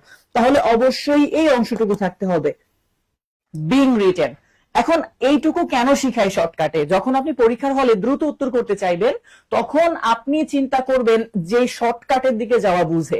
আমরা কি করি, আমরা এইটাকে পড়ি, পড়ার পরে দেখি লাস্টে কি লেখা, এ লেটার। এবার খুঁজি যে শেষেরটা শুরুতে বসছে কোনটার, এই লেটার কোনটা শুরুতে আছে। দেখেন আল্লাহর রহমতে 4টারই শুরুতে এ লেটার আছে। আবার কি খুঁজি, শুরুতে ছিল শায়লা, তাহলে বা সেইলা, লাস্টে বাই সেইলা আছে কোথায়। এখন দেখবেন খুঁজে 4টারই শেষে বাই সেইলা দেওয়া আছে। তাহলে এইটা করা যাবে না, আপনাকে দেখতে হবে কি মেইন ভার্বটা। তো ভার্বটা ছিল রাইটিং, তাহলে রাইটিং থাকলে উত্তরের মধ্যে অবশ্যই কি থাকবে, বিং রিটেন, যেটার মধ্যে থাকবে এটা উত্তর। আপনি খুঁজবেন এই ভার্বের জায়গাটা। তো আমরা যদি ভার্বের জায়গাটা খুঁজি, দেখেন বিং রিটেন, আপনি যেটা এখানে ওয়াজ রিটেন আছে, হবে না, আমাদের লাগবে বিং রিটেন। হ্যাঁ এইটা হতে পারে, এটাকে আমরা রেখে দিলাম। এটার মধ্যে বিং আছে বা রাইটিং আছে, তাহলে এটাও হবে না। পরেরটায় বি ডাবল এন আছে, তারপর রিটেন, এটাও হবে না, আমাদের আইএনজি যুক্ত বিন লাগবে। তাহলে আমরা শুধু এইটুকু দেখি উত্তরটা করে ফেলতে পারি 2-3 সেকেন্ডের মধ্যে, যে হ্যাঁ ভার্বের সাথে আইএনজি যুক্ত থাকলেই বি ভার্বের সাথে আইএনজি দিয়ে তারপরে মেইন ভার্বের তৃতীয় রূপ থাকতে হবে। তাহলে উত্তরটা হচ্ছে কি খ, এটার উত্তরটা কি খ। এটা কার কার হলো, এটা কার কার হলো একটু বলবেন, ঠিক আছে? অনেক ভালো লাগছে ক্লাস করে, আরো ভালো লাগবে আস্তে আস্তে আস্তে আস্তে করে, অনেক ভালো লাগবে। আর্জেন্টিনা সাপোর্টার কারা আছেন তাদের রিয়াক্ট গুলো আগে দেখতে চাই। আমি কিন্তু আর্জেন্টিনা সাপোর্টার, ঠিক আছে?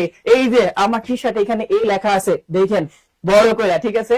আর নাসির স্যার কিন্তু ব্রাজিল স্যারে, ব্রাজিল স্যার এখন আসতেছে, দেখা যাবে কারা জিতে আজকে, মানে আমাদের ক্লাসে। আমরা পরবর্তী প্রশ্নটা একটু দেখে আসি। পরবর্তী প্রশ্ন স্যারের জন্য। চমৎকার একটা প্রশ্ন এসে গেছে। টেনশন নেওয়ার কারণ নাই, আর্জেন্টিনা নিয়ে কোনো টেনশন আমি করি না, কারণ আর্জেন্টিনা প্ল্যান ঠিক পাবে। মনে রাখবেন প্রথম 20 মিনিটের ভিতরে আর্জেন্টিনা প্ল্যানটি পাবে, এটা নিশ্চিত থাকেন। এবং আমি বলে দিলাম যে সকাল 7টায় ক্লাস দেখবেন, আপনাদের যারা আর্জেন্টিনার সাপোর্টার আছেন আপনারা কোনোদিনও নিরাশ কিন্তু হইয়েন না, ঠিক আছে? তাহলে এই যে আগামীকাল, হ্যাঁ একটা পেনাল্টি গোল পাবেন, প্রথম পেনাল্টি পাবেন, আর্জেন্টিনা পাবে এবং মেসি গোল দিবে, এটা নিয়ে কোনো মানে টেনশন থাকবে না, ঠিক আছে? আর যদিও আলজেরিয়া একটা গোল দিয়ে দিবে, একটা গোল দিবে, কিন্তু টেনশন নাই, তাতে তারা আর্জেন্টিনা তারা নিজেরা একটা গোল দিবে একদম অনায়াসে, এবং আরেকটা পেনাল্টিতে কিন্তু পাবে, হ্যাঁ এটা জিতে যাবে। হ্যাঁ আপনি মনে করেন ওরা পেনাল্টি এদের একটা আশীর্বাদ, আপনার টেনশন, এর জন্য টেনশন। আর আমরা ব্রাজিল যারা করি তারা কিন্তু রাতে ঘুমাতে পারি না, কারণ ব্রাজিল মানে এরা একটা মানে হৃৎপিণ্ড টুস করে, কিন্তু আর্জেন্টিনার কাছে একদম ঈশ্বর পদার্থ কি আছে, পেনাল্টি একটা আছে, টেনশন নিয়ে না। তাই আমরা আগে দেখি তাহলে কোনটি উপন্যাস, এটা আগে দেখি কোনটি উপন্যাস এখানে বলছে। কিন্তু দেখেন নতুন চাঁদ, এটা আমরা জানি আমাদের কাজী নজরুল ইসলামের বিখ্যাত একটা কাব্য। তাহলে এখানে নতুন চাঁদ এটি কার লেখা, এটা বিখ্যাত একটা কাব্য, আমাদের কাজী নজরুল ইসলাম, লিখে রাখেন আমাদের কাজী নজরুল ইসলাম, লিখে রাখেন। এরপর আসে কন্যাকুমারী গড্ডলিকা। আমরা জানি গড্ডলিকা একটা বিখ্যাত একটা ছোট গল্প, রাজশেখর বসুর একটা বিখ্যাত কি, একটা বিখ্যাত একটা ছোট গল্প লিখেছেন কে, রাজশেখর বসু। এগুলো কিন্তু ব্যাখ্যা সহ পড়তে হবে, তাহলে আপনি যে কোনো জব পরীক্ষায় 100% পরীক্ষা কমন কিন্তু একদম টিক দিয়ে চলে আসতে পারবেন। নেমেসিস আমরা জানি নুরুল মোমেনের একটা বিখ্যাত নাটক, নেমেসিস নাটকটিকা নুরুল মোমেন, এটা বিখ্যাত একটা নাটক, এটা হলো নুরুল মোমেন, নুরুল মোমেন, মোমেন। আপনি বাকিগুলো দেখেন। তাহলে কন্যাকুমারী কি 100% একটা উপন্যাস, এটা আব্দুর রাজ্জাক, এবং এই উপন্যাসটা রচয়িতা হলো আব্দুর রাজ্জাক, লিখে রাখেন আব্দুর রাজ্জাক, রাজ্জাক, রাজ্জাক। তাহলে দেখেন আমরা দেখেন কয়টা প্রশ্ন শিখলাম, কোনটি উপন্যাস, কন্যাকুমারী একটা উপন্যাস। আবার পরীক্ষা আসতে পারে এই কন্যাকুমারী উপন্যাসটি কার লেখা, সেটা আমাদের আব্দুর রাজ্জাকের একটা বিখ্যাত উপন্যাস কন্যাকুমারী। নতুন চাঁদ কাব্যটি কার লেখা, কাজী নজরুল ইসলাম। এবার গড্ডলিকা বিখ্যাত একটা ছোট গল্প, রাজশেখর বসু, এবং নেমেসিস বিখ্যাত একটা নাটক, নুরুল মোমেন। ক্লিয়ার সবাই? Clear clear clear clear clear. Sir ব্রাজিলের সাপোর্টার, হ্যাঁ হ্যাঁ হ্যাঁ আজকে আলজেরিয়া হয়ে যাবে, কে যাবে, Algeria, Algeria, Algeria. Good good good. আমরা পরের প্রশ্নটা একটু দেখি। আব্দুল্লাহ, চমৎকার একটা উপন্যাস, এই উপন্যাসটা বিশেষ পরীক্ষায় কিন্তু অনেকবার এসেছে, যে আব্দুল্লাহ উপন্যাসটি কার লেখা। হ্যাঁ আপনারা উত্তরটা বলেন, আব্দুল্লাহ উপন্যাসটি কার লেখা। তার আগে আমরা দেখি মোহাম্মদ নজিবুর রহমান, এই রাইটারটা সম্পর্কে ভালো করে পড়বেন। মোহাম্মদ নজিবুর রহমান কিন্তু চমৎকার একজন, তাকে বলা হয় সাহিত্য রত্ন, বাংলা সাহিত্যের সাহিত্য রত্ন বলা হয় কাকে, লিখে রাখেন মোহাম্মদ নজিবুর রহমানকে বলা হয় সাহিত্য রত্ন। তার বিখ্যাত উপন্যাস কি জানেন, প্রেমের সমাধি। বিখ্যাত উপন্যাস কি, আনোয়ারা। বিখ্যাত উপন্যাস কি, গরিবের মেয়ে। আবার মনে করেন এগুলো বাংলা সিনেমার নাম, এগুলো বাংলা সিনেমার নামও কিন্তু আছে, ঠিক আছে? তার বিখ্যাত উপন্যাস কি, গরিবের মেয়ে, গরিবের গরিবের মেয়ে, এটা কিন্তু বাংলা সিনেমাও আছে একটা। আবার প্রেমের সমাধি, বাপ্পারাজের বিখ্যাত একটা আছে, তাই না? প্রেমের সমাধি, প্রেমের সমাধি, চাচা হেনা কোথায়, চাচা হেনা কোথায়, এই প্রেমের সমাধি। আর একটা কি বললাম, মোহাম্মদ মুজিবুর রহমান গরিবের মেয়ে, আর একটা কি প্রেমের সমাধি। বিখ্যাত এই উপন্যাসগুলো কিন্তু তার খুবই খুবই বিখ্যাত। আর একটা বিখ্যাত উপন্যাস বলছিল আনোয়ারা, আর একটা বলেছি আনোয়ারা। তা আনোয়ারা উপন্যাসটি কার লেখা? চমৎকার একটা উপন্যাস আসতে পারে কিন্তু। আনোয়ারা উপন্যাসটিকার মোহাম্মদ মুজিবুর রহমান, গরিবের মেয়ে উপন্যাসটিকার মোহাম্মদ মুজিবুর রহমান, প্রেমের সমাধি উপন্যাসটিকার মোহাম্মদ মুজিবুর রহমান। আর হলো তাকে বলা হয় বাংলা সাহিত্যের সাহিত্য রত্ন বলা হয়। এবার দেখেন, এখানে আছে কাজী ইমদাদুল হক, আছে শেখ ফজলুল করিম। শেখ ফজলুল করিমের বিখ্যাত একটা উক্তি আছে, কোথায় স্বর্গ কোথায় নরক। এই বিখ্যাত উক্তিটি কিন্তু বারবার জব পরীক্ষা আসে, যে কোথায় স্বর্গ কোথায় নরক। এই বিখ্যাত উক্তিটি কার? এটা হলো শেখ ফজলুল করিমের একটা বিখ্যাত উক্তি। এবার মমতাজউদ্দিন আহমেদ, আমাদের চমৎকার একটি মুক্তিযুদ্ধ ভিত্তিক নাটক রচয়িতা মমতাজউদ্দিন আহমেদ। তার বিখ্যাত নাটকগুলোর ভিতরে আছে কি চাহ শঙ্খ চিল, কি চয়কাচা, কি চাহ শঙ্খ, কি চাহ শঙ্খ চিল। তারপর 2 নম্বর কি সাত ঘাটের কানাকড়ি, সাত ঘাটের কানাকড়ি। এগুলো সবই কিন্তু মুক্তিযুদ্ধ ভিত্তিক নাটক। সাত ঘাটের কানাকড়ি, দ্রুত লেখেন। বকুলপুরের স্বাধীনতা, না বকুলপুরের স্বাধীনতা হলো মমতাজউদ্দিন আহমেদ। তার কি চাও শঙ্খচিল, সাত ঘাটের কানাকড়ি, এই বিখ্যাত 2টা নাটককার আমাদের মমতাজউদ্দিন আহমেদ। ক্লিয়ার সবাই? Clear clear clear clear. তাহলে আব্দুল্লাহ উপন্যাসটিকার কাজী ইমদাদুল হকের বিখ্যাত একটা উপন্যাস হলো, very good very good very good very good, Kazi Imdadul Haque, Kazi Imdadul Haque. থেকে পরে প্রশ্নটা আমাদের কি আসতেছে এখন? ও বাবারে, এ তো আমি বুঝি না, হাই বেসে উপরে এটা কি বলে এটাই তো যায় না বিন্দু। আচ্ছা, আমার কলিজার ভাই কলিজার বোনের নাম, খুবই সহজ একটা প্রশ্ন চলে এসেছে, কিন্তু প্রশ্নের মধ্যে একটা ইউনিক পলিসি রয়েছে। পলিসিটা হচ্ছে খুবই সিম্পল পলিসি, খুব কঠিন পলিসি না। আর এই সিম্পল পলিসি যারা চালাক তারা ধরে ফেলেছে। কেন? কারণ আমরা সবাই জানি যে সূচকের নিয়ম, কোন চলকের ওপর যদি মিস্টার পাওয়ার আন্ডা থাকে তাহলে সেটার মান কি হয়? 1 হয়। কি হয়ে যায়? 1 হয়ে যায়। এখন মজার ব্যাপার হচ্ছে এখানে তারা চালাকি করলো, এই জায়গায় আবার তারা পুষ্টি করে, মানে এখানে সিম্পল একটা চালাকি আরেকটা মেরে দিল, মেরে দিয়ে বলতেছে এটার উত্তর কত।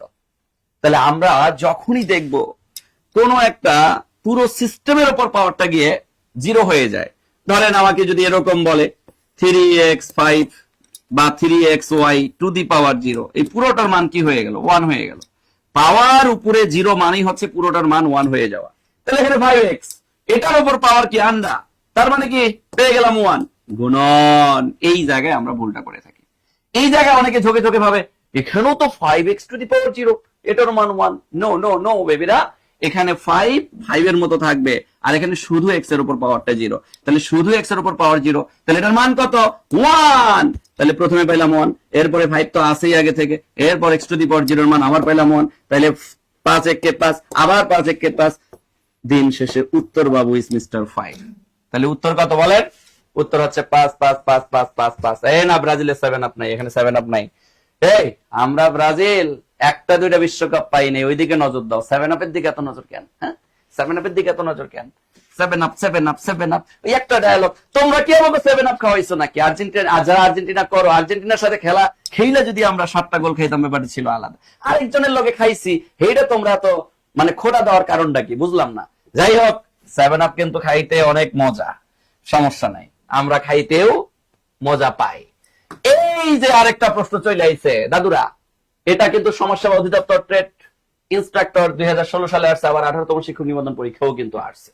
তাহলে এই যে প্রশ্নটা যে আমরা দেখতেছি, সূচকের একটা বড় সিস্টেম হচ্ছে পাওয়ারে যাই থাক না কেন, নিচের যদি চলকগুলো বা হচ্ছে নিচের সিস্টেম গুলো যদি সব একই হয়, সবগুলো থেকে আমাকে একটা নিতে হবে, আর উপরের পাওয়ার গুলো নিচে গুণ থাকার কারণে যোগ করে দিতে হবে।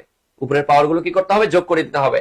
ভাগ থাকলে বিয়োগ করে দিতে হয় পাওয়ার, আর গুণ থাকলে যোগ করে দিতে হয়। তাইলে আমরা যদি একটু লক্ষ্য করি, আমার কলিজার ভাই কলিজার বোনেরা, এখানে এর ওপর পাওয়ার আছে 5, 5 দিয়ে দিলাম, গুণ থাকার কারণে যোগ দিয়ে দিলাম।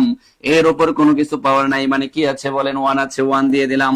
ও আমার কলিজার ভাই কলিজার বোনেরা, আবারও গুণ দেখতেছি, এবার কি দিয়ে দিব? যোগ দিয়ে দিব। এবার এখানে -6 আছে, -6 দিয়ে দিলাম।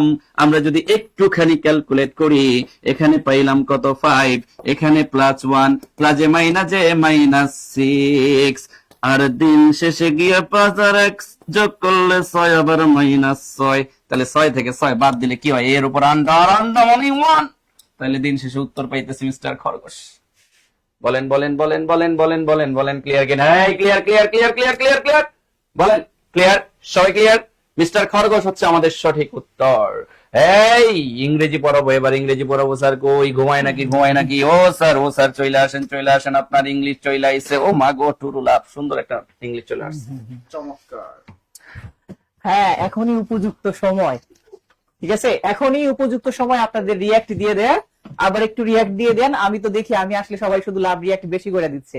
তো যাই হোক, এখানে দেওয়া ছিল ইট ইজ হাই টাইম বা ইট ইজ টাইম, দুইটা নিয়ম same. It is high time আর একটা হচ্ছে ইট ইজ টাইম। তো এই দুইটার ক্ষেত্রে আমরা যেটা ব্যবহার করি, আমাদের সবার একটা নিয়ম আগে থেকেই জানা আছে। আপনারা একটু উত্তর করতে থাকেন, তার আগে আমরা ততক্ষণে একটু দেখে আসি যে ইট ইজ টাইম এবং ইট ইজ হাই টাইম এর নিয়মটা। ইট ইজ টাইম আর আরেকটা হচ্ছে ইট ইজ হাই টাইম।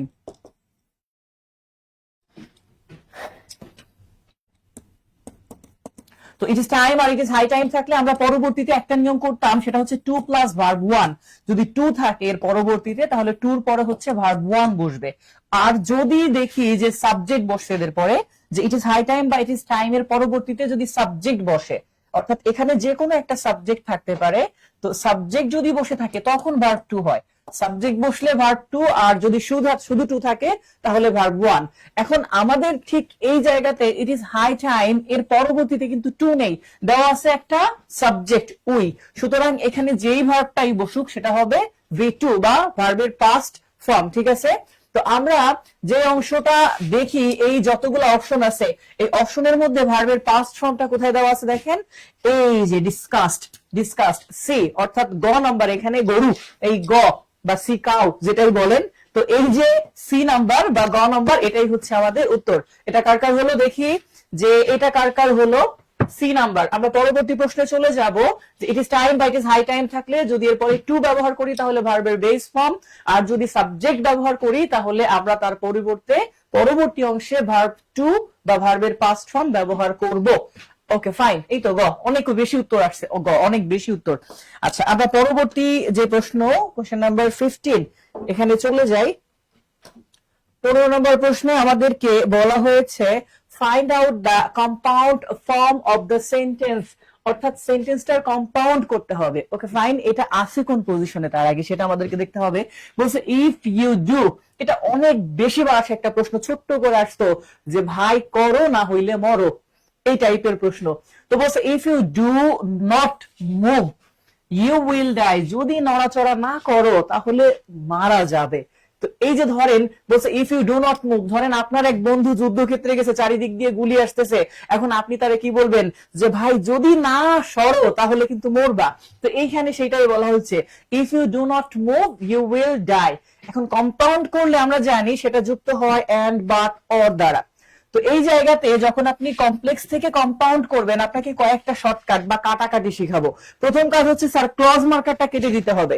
ক্লজ মার্কারটা হচ্ছে এই যে আমাদের ইফ, এটা কেটে দিতে হবে। যখনই আপনি ক্লজ মার্কার কেটে দিবেন দেখবেন শুরুতে সাবজেক্ট চলে আসছে ইউ।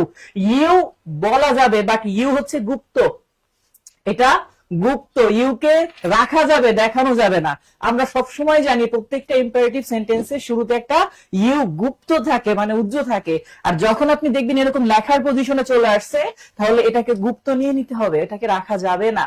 তাহলে যে অংশটুকু থাকতেছে এখন ডু নট মুভ বা ডোন্ট মুভ আমরা যেটাকে দেখি, বাট যখন এই অংশটুকু আছে এই পাশেও কিন্তু দেখেন আবার সেম ভাবে আরেকটা ইউ আছে, তো এখান থেকেও ইউ কে রাখতে পারবো না আমরা, কারণ আগেই বলছে ইউ হচ্ছে গুপ্ত, শুধুমাত্র ইম্পারেটিভ সেন্টেন্সের শুরুতে উজ্জ্ব থাকে। আমরা যখন কাউকে বলি do the work, that means you do the work, but ইউটা আমরা বলি না মুখে। তো এখন যখন আপনি এই অংশটা কেটে দিবেন, এখন যদি এইটাকে ইম্পারেটিভ করতে চান, বাট ইম্পারেটিভ শুরু হয় সবসময় মেইন ভার্ব দিয়ে, তাহলে আপনাকে অক্সিলারি ভার্বটাও কেটে দিতে হবে।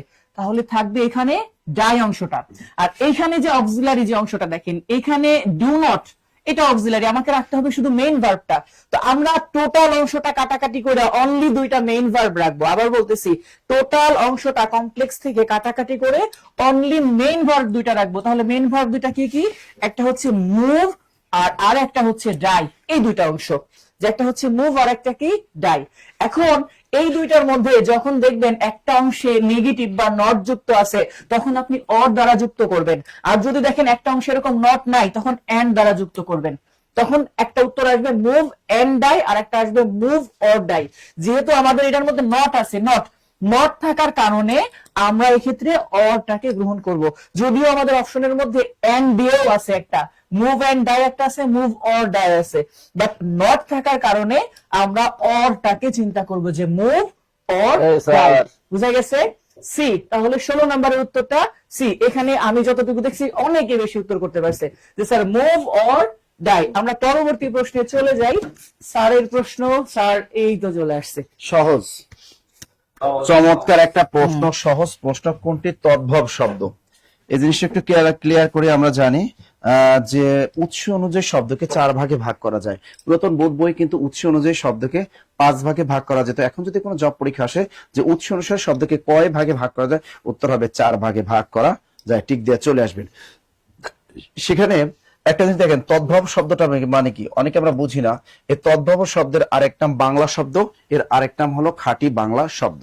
তার মানে এখানে একটা যে সকল শব্দের মূল উৎস এই সংস্কৃত ভাষায় বা তৎসম শব্দ, তা যে সকল শব্দের মূল উৎস সংস্কৃত ভাষায় খুঁজে পাওয়া যায় তাকে বলা হয় তদ্ভব শব্দ বা বাংলা শব্দ অথবা খাঁটি বাংলা শব্দ। বাংলা ভাষায় 60% শব্দ আছে এরকম বাংলা শব্দ। তাহলে এতগুলো শব্দ বাংলা ভাষা, এগুলো কিভাবে মনে রাখবো? এতগুলো শব্দ মনে রাখা সো টাফ। এর জন্য মাথার ভিতরে গেঁথে রাখতে হবে যে সকল শব্দের মূল উৎস সংস্কৃত ভাষায় খুঁজে পাওয়া যায় তাকে বলা হয় কি শব্দ? তদ্ভব বা বাংলা শব্দ। এখানে যে 4টা অপশন দেয়া থাকবে, এই 4টা অপশনের ভিতরে আপনি দেখবেন যে এখানে ওই শব্দটা সবসময় সহজ একটা শব্দ হয় এবং সহজ শব্দ, এবং ভাববেন যে ওই শব্দটা কোনো কঠিন শব্দ আছে কিনা। যেমন আমি যদি বলি মাছ, মাছ কিন্তু একটা সহজ একটা শব্দ। এখন দেখেন এই মাছের কোনো কঠিন শব্দ আছে কিনা? আছে, সেটার নাম কি? মৎস্য। তা মাছ এর কঠিন শব্দ মৎস্য। তাহলে মৎস্য কি শব্দ? মৎস্য হলো অবশ্যই তৎসম বা সংস্কৃত শব্দ। এই যে দেখি আমরা বলি এই তোমার হাতটা একটু দেখি তো, তোমার হাতটা না অনেক সফট, অনেক কিউট। এই যে হাত, হাত কি একটা সহজ একটা শব্দ। দেখো তো এই হাতের কোনো কঠিন একটা শব্দ আছে কিনা? আছে, সেটা কি? হস্ত। সেটা কি? হস্ত। তার হস্ত কি? এটা তৎসম বা সংস্কৃত শব্দ। ক্লিয়ার? তো এরকমই কিন্তু আপনি দেখেন, এখন এখানে দেখেন চাঁদ, চাঁদ একটা সহজ একটা শব্দ। চাঁদের কোনো কঠিন শব্দ আছে? অবশ্যই চাঁদের একটা কঠিন শব্দ হলো চন্দ্র। তা চন্দ্র হলো কি? তৎসম শব্দ। তার সঠিক উত্তরটা হবে চাঁদ, চাঁদ, চাঁদ, চাঁদ, চাঁদ, চাঁদ। ক্লিয়ার সবাই? Clear, clear, clear, clear. হ্যাঁ, সহজ শব্দ। এক কথা 4টা অপশন ভিতরে সহজ শব্দটা খুঁজতে হবে এবং দেখতে হবে যে ওটার কোনো কঠিন ওয়ার্ড আছে কি না। তো চমৎকার ভাবে এটা শিখে ফেললাম আমরা। দেখি পরেরটা কি আছে। দৈনিক নবযুগ, চমৎকার একটা প্রশ্ন। আমরা জানি কাজী নজরুল ইসলাম তিনি মাত্র 3টা পত্রিকা সম্পাদনা করেছিলেন। এরকম টেকনিক দিয়ে কিন্তু আমি ক্লাসে কিন্তু আপনাদেরকে শিখিয়েছি। নজরুল নবযুগে ধূমকেতুতে লাঙল চালায়। তা কাজী নজরুল ইসলাম বিখ্যাত 3টি পত্রিকার নাম কি বলেন তো? টেকনিক দিয়ে লেখেন নজরুল নবযুগে। নজরুল নবযুগে কি করে? ধূমকেতুতে। নজরুল নবযুগে ধূমকেতুতে কি করে? ধূমকেতুতে লাঙল চালায়, লাঙল চালায়। তা দেখেন এখানে এই টেকনিকটা একদম মুখস্থ করেন। তাহলে নবযুগ মানে কি? দৈনিক নবযুগ। নবযুগ পত্রিকাটিকার কাজী নজরুল ইসলাম। ধূমকেতু পত্রিকাটিকার কাজী নজরুল ইসলাম। লাঙল পত্রিকাটিকার কাজী নজরুল ইসলাম। আশা করি এটা সবাই পারছেন। তাহলে দৈনিক নবযুগ পত্রিকার সম্পাদকের নাম কি? অবশ্যই কাজী নজরুল ইসলাম, কাজী নজরুল ইসলাম। টেকনিকটা লিখে রাখেন। হ্যাঁ, এই তো good good good good good, সবাই লিখে রাখেন। আর শুনেন, ক্লাস কিন্তু শেষ পর্যন্ত করবেন, আর এই ক্লাসের পিডিএফটা কিন্তু সবাই কিন্তু পাবেন। যারা শেষ পর্যন্ত ক্লাস করবেন সবাই এই ক্লাসের ব্যাখ্যা সহ পিডিএফটা পেয়ে যাবেন। আর ক্যারিয়ার পাস আর ঠেকা ঠেকা ঠেকা তো আছেই, টেনশন আর কোনো কারণ নেই। আর সকালবেলা খেলা তো হবেই প্লান্টিকের সাথে। তার কিসের সাথে খেলা হবে? প্লান্টিক, উইথ প্লান্টিক। O Allah, math. ও আমার কলিজার ভাই, এই কলিজার বোনেরা চলে আইছে ম্যাথমেটিক্স। আচ্ছা, এই ম্যাথের উত্তরটা আমরা একটু সবাই দেওয়ার আগে আমরা যারা যুক্ত আছি, আমি একটা জিনিস বুঝি না। ধরলাম আপনার মনে হচ্ছে যে আমি সর্বোচ্চ শেয়ার করে গিফট পাবো না, কিন্তু আমরা কি কৃতজ্ঞতার জায়গা থেকে একটা করে শেয়ার করতে পারি না? গতকালকে এই সময় আমাদের শেয়ার ছিল 1200, অথচ এখন পর্যন্ত আমরা 1000 ক্রস করতে পারিনি শেয়ার। আমি সবাইকে রিকোয়েস্ট করব, সবাই রিয়াকশন ইউজ করবো এবং পাশাপাশি কৃতজ্ঞতার জায়গা থেকে, যেহেতু জব মেডিসিন আপনাকে 60 দিনের একটা কোশ্চেন ব্যাংক পুরো কোর্স ফ্রি দিয়েছে, এই কৃতজ্ঞতার জায়গা থেকে আমরা প্রত্যেকে শেয়ার করব একটা করে। প্রত্যেকে শেয়ার করে কমেন্টে একটু ডান লিখি। এই কমেন্টে একটু ডান লিখি। এখনো ক্লাসের মাঝ পথে আছি, এখনো তো ক্লাস চলতেই থাকবে রে আমার কলিজার ভাই কলিজার বোনেরা, কেবল তো শুরু। হ্যাঁ, কেবল 18 নম্বর প্রশ্নে 19 নম্বর প্রশ্নে চলে এসেছি, আরো এখনো অনেক প্রশ্ন বাকি আছে। একটু একটু সবাই ডান লেখেন তো, এই কমেন্ট মানে শেয়ার, একটা করে শেয়ার করে হলেও আপনি ডান লেখেন। শেয়ার করছেন মানে ডান ডান ডান ডান ডান ডান ডান ডান, তাহলে ম্যাচ শুরু করবো না। Share done, share done, share done, share done, share done, দ্রুত দ্রুত দ্রুত দ্রুত দ্রুত দ্রুত। আর 200 শেয়ার লাগে রে ভাই, 200 শেয়ার করলেই আমাদের 1000 পূর্ণ পায়। আবার তো আপনার জন্য গিফট আছে, গিফট আইটেম তো আপনার জন্য। এই যে এখন রিয়াকশন ইউজ করছেন, রিয়াকশন ইউজ করার কারণে দেখেন আমাদের কিন্তু রিয়াকশন 1000 পূর্ণ হয়ে গেছে, এবং শেয়ার করতে হবে। এই তো সবাই শেয়ার করতেছেন, মাশাআল্লাহ মাশাআল্লাহ, জাযাকাল্লাহ খাইরান। ডান ডান ডান ডান, সবাই একটা করে শেয়ার করবেন আর ডান লিখবেন। ভাই কৃতজ্ঞতা স্বীকার করতে জানি না, আমরা কৃতজ্ঞতা স্বীকার করব। ওকে আমার কলিজার ভাই কলিজার বোনেরা, আজকের পর থেকে আমরা একটা জিনিস সব সময় ফিল করব, সেটা হচ্ছে যদি কখনো আমরা দেখি যে আমাদের সূচকের ম্যাথ বামেও ম্যাথ ডানেও ম্যাথ, কিন্তু বামে আর ডানে এই দুই জায়গায় আমরা যদি দেখি আমার এই নিচের মানটার মধ্যে একটা গরমিল রয়েছে, তাহলে এই গরমিলে যাওয়ার আগে আমরা একটা সহজ উদাহরণ দিয়ে জিনিসটাকে আরেকটু সহজ করে দেই। ধরেন আমার কাছে এরকম একটা মুভমেন্ট আছে, কি x/3। এখন আমি বলতেছি যে না, আমি x/3 কে বা x/3 এর উপর আমি একটা পাওয়ার রাখলাম +2x পাওয়ার রাখলাম। এবার আমি বলতেছি আমি একটু পাকনামি করতে চাই যে আমি 3 কে x এর জায়গায় নিব আর x কে 3 এর জায়গায় নিয়ে আসব। এতে করে আমার আসলে কি পরিবর্তন হবে? পরিবর্তনের মধ্যে একটা জিনিসের পরিবর্তন, সেটা হচ্ছে একটা মাইনাস যুক্ত হবে বা ইনভার্স 1 যুক্ত হবে। একটা মাইনাস যুক্ত হবে বা একটা ইনভার্স 1 যুক্ত হবে, অর্থাৎ এই 2x এর জায়গায় -2x হয়ে যাবে। তার মানে কখনো যদি আমরা কোনো ভগ্নাংশকে লবকে হরকে লব করি, জাস্ট পাওয়ারটা ঋণাত্মক হয়ে যাবে। তাহলে আমার কাজ কি? আমার কলিজার ভাই কলিজার বোনেরা, আমার এই জায়গায় দেওয়া আছে a/b, এটার উপর পাওয়ার দেওয়া আছে x-3। এবার এই জায়গায় যদি আমি আবার a/b তে পরিণত করি, কারণ আমার দুই পাশের বেস সমান করতে হবে। এবার উপরের পাওয়ারে যদি আমরা চলে যাই, এই জায়গায় শুধু অতিরিক্ত একটা মাইনাস চলে আসবে। এই মাইনাসটা কোত্থেকে আসলো? কারণ আমি a এর জায়গায় b কে নিছি আর b এর জায়গায় a কে নিয়ে আসছি। এরা জায়গা এক্সচেঞ্জ করছে, যখন জায়গা এক্সচেঞ্জ করে ফেলে তখন এরকম একটা সাইন চলে আসে। তাহলে উভয় পাশের বেস বেস বাদ, তাহলে পাওয়ার ইকুয়াল পাওয়ার। তাহলে এখানে পাওয়ার আছে x-3 ইকুয়াল, এ পাশে পাওয়ার আছে -x আর +x গুণ করলে -x, মাইনাস মাইনাস গুণ করলে +5। তাইলে আমার সমীকরণ হচ্ছে এটা। এবারে -x টা যদি আমি এ পাশে নিয়ে আসি, এ পাশে একটা x আছে, তাহলে -x এর পাশে আসলে +x, তাহলে এ পাশে হয়ে গেল 2x। আর ওই পাশে যদি আমরা নিয়ে যাই, +5 অলরেডি আছে, -3 টা পাশে গেলে +3। তাইলে আমার x এর মানটা হবে 5 আর 3 যোগ করলে কত? 8। 8 কে 2 দ্বারা ভাগ করলে আমার মিস্টার 4 হচ্ছে উত্তর। উত্তর বাবু ইস মিস্টার ঘ। উত্তর বাবু ইস মিস্টার ঘ ঘ ঘ ঘ ঘ ঘ ঘ ঘ বলেন। Clear clear clear clear clear clear clear. এই 1000 শেয়ার হয়েছে কি? হ্যাঁ 1000 শেয়ার হয়েছে। এই তো শেয়ার হচ্ছে, শেয়ার করতে হবে শেয়ার করতে হবে শেয়ার করতে হবে। এই তো শেয়ার আমরা কিন্তু প্রায় 1000 এর কাছাকাছি, আর একটু শেয়ার করলেই কিন্তু আমাদের শেয়ারটা 1000 হয়ে গেছে। মাশাআল্লাহ, সবাইকে ধন্যবাদ, কারণ আমার টার্গেট ছিল 1000 শেয়ার, আপনারা সেটা পরিপূর্ণতা দিয়েছেন। ধন্যবাদ। আপনারা যে এতটা কৃতজ্ঞতা স্বীকার করতে জানেন, সেটা আজকে এই 1000 শেয়ার না দেখলে আমি বুঝতেই পারতাম না। আমার কলিজার ভাই কলিজার বোনেরা, খুবই ইন্টারেস্টিং একটা ম্যাথ এবং খুবই মজার একটা ম্যাথ। এই টাইপের ম্যাথ গুলো সবচেয়ে বেশি এখন আসতেছে, কিন্তু আমরা ভুল করি। হ্যাঁ, যদি ম্যাথটা এভাবে থাকতো যে লক নিচে √2 এর জায়গায় শুধু 2, উপরে 16 যদি থাকতো, চোখ বন্ধ করে পারতাম। কেন? আমরা জানি লগারিদমের ম্যাথের ক্ষেত্রে যে লক নিচে 2, উপরে 16 থাকলে 2 এর উপর পাওয়ার 4। আমরা জানি বেস ভিত্তি সমান হলে পাওয়ারটা সামনে চলে আসে, উত্তর হয়ে যেত 4, তখন 4 টিক দিয়ে চলে আসতাম। কিন্তু এখানে একটু কাহিনী করেছেন, শুধু 2 এর জায়গায় √2 দিয়ে আমাকে একটু পেজ তৈরি করে দিয়েছে। ও আমার কলিজার ভাই কলিজার বোনেরা, এই পেজটা কিভাবে দূর করব? একটা নরমাল সেন্সে আপনি একটা জিনিস চিন্তা করবেন, সেটা হচ্ছে এই 16 কে শুধু 2 এর উপর বলা যায়, কিন্তু একটা 2 কে যদি আমি √2 বলি, তাহলে পাওয়ারটা শুধু দ্বিগুণ হয়ে যাবে। কেন? কারণ আমরা একটা সিঙ্গেল 2 কে 2টা রুট বলতে পারি। তাহলে একটা সিঙ্গেল সংখ্যা আমার কয়টা রুট হয়?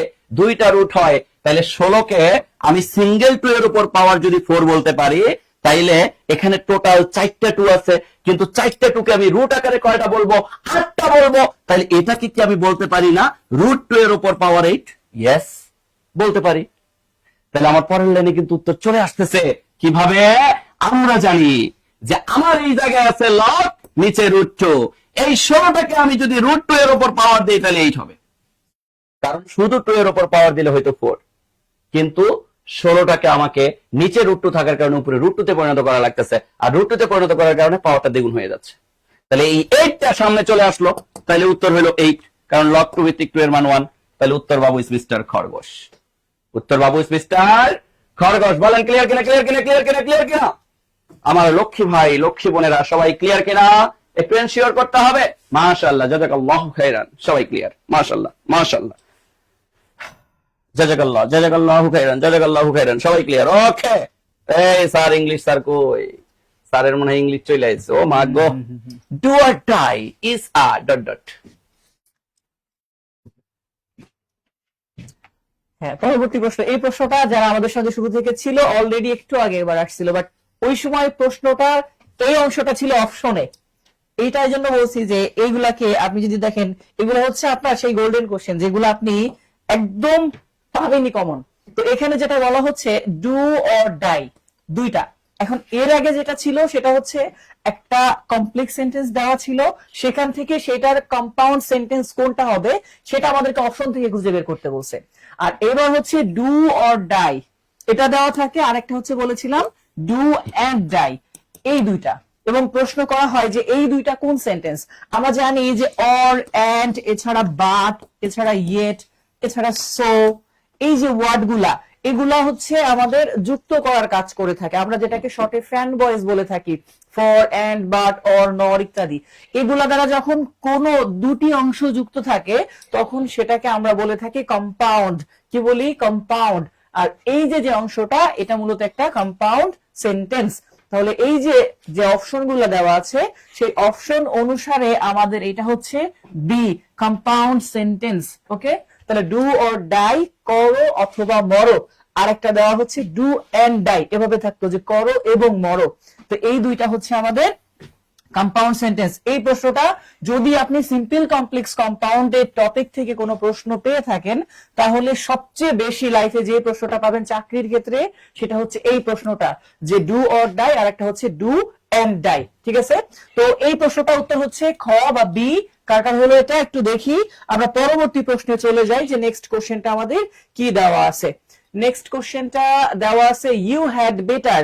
ওকে ফাইন, হ্যাড বেটার, এই যে এর মধ্যে যে হ্যাড বেটার অংশটা থাকে, এর পরবর্তীতে আমরা পড়েছিলাম হ্যাড বেটার, এরপর হচ্ছে উড রেদার। আমাদের পেইড ব্যাচের গ্রুপের কিন্তু এগুলা সব করানো হয়েছে। যদি স্টুডেন্ট যারা থাকে তারা ক্লিয়ার বলতে পারবে যে স্যার এগুলো ধরে ধরে করানো হয়েছে। তাহলে হ্যাড বেটার, উড রেদার, এই যে অংশগুলো থাকে যার অর্থ হচ্ছে বরং ভালো, আমরা বলি এটাকে যে বরং ভালো। আর এদের পরে সর্বদা ভার্বের বেস ফর্ম ব্যবহার করা হয়। কি ব্যবহার করা হয়? ভার্বের বেস ফর্ম ব্যবহার করা হয়। তাহলে 22 নাম্বারের উত্তর কি হবে? আপনারা একটু বলুন যে 22 নাম্বারের উত্তর কি হবে? ওকে, 22, 22 নাম্বারের উত্তর কি হবে? উড রেদার এবং হ্যাড বেটার দুইটার মানেই হচ্ছে বরং ভালো, এবং এই বরং ভালো এর পরবর্তীতে ভার্বের বেস ফর্ম ব্যবহার করা হবে। এবং এই বেস ফর্মটা আমাদের 22 নাম্বারের যে চারটা অপশন সেটার সি, অর্থাৎ কাউ, যেটাকে বলি গরু, সিতে কাউ আর গতে গরু, এই জায়গাতে আছে। ওকে, তাহলে সি নাম্বার কার কার হলো এটা? 22 নাম্বার প্রশ্ন। 22 নাম্বারে উত্তরটা হচ্ছে C, would rather, had better, এদের পরে ভার্বের বেস ফর্ম ব্যবহার করা হবে। আচ্ছা, নেক্সট কোশ্চেন। নেক্সট কোশ্চেন আমাদের নাসির স্যারের, স্যার অলরেডি আসছে চলে। যে পরবর্তী প্রশ্ন, বাংলা ভাষায় জ্যোতি বা সেদ চিহ্ন। এটা নিয়ে বিপদে পড়েন। গতবারও প্রাইমারি পরীক্ষা এসেছিল এটা। এটা বারবার কিন্তু বিভিন্ন জব পরীক্ষায় আসে যে বাংলা ভাষায় জ্যোতি চিহ্ন কয়টি। তো জ্যোতি চিহ্নের আরেক নাম হলো বিরাম চিহ্ন, ঠিক আছে, আরেক নাম হলো ছেদ চিহ্ন। তো বিরাম চিহ্ন বলতে পারে, ছেদ চিহ্ন বলতে পারে, যাই বলুক না কেন, তিনটা নাম, একটা হলো বিরাম চিহ্ন, জ্যোতি চিহ্ন, আরেকটি হলো ছেদ চিহ্ন। তো এখানে বাংলা ভাষায় এই জ্যোতি চিহ্ন কয়টা বলেন তো? আপনারা একটু বলেন তো কয়টা? কয়টা বলেন তো? এই প্রশ্নটা আমরা অনেকে আপনারা আমাকে করেন যে স্যার কয়টা, মনে রাখবেন বাংলা ভাষার জ্যোতি চিহ্ন, বিরাম চিহ্ন বা ছেদ চিহ্ন হলো 13টি। কয়টি?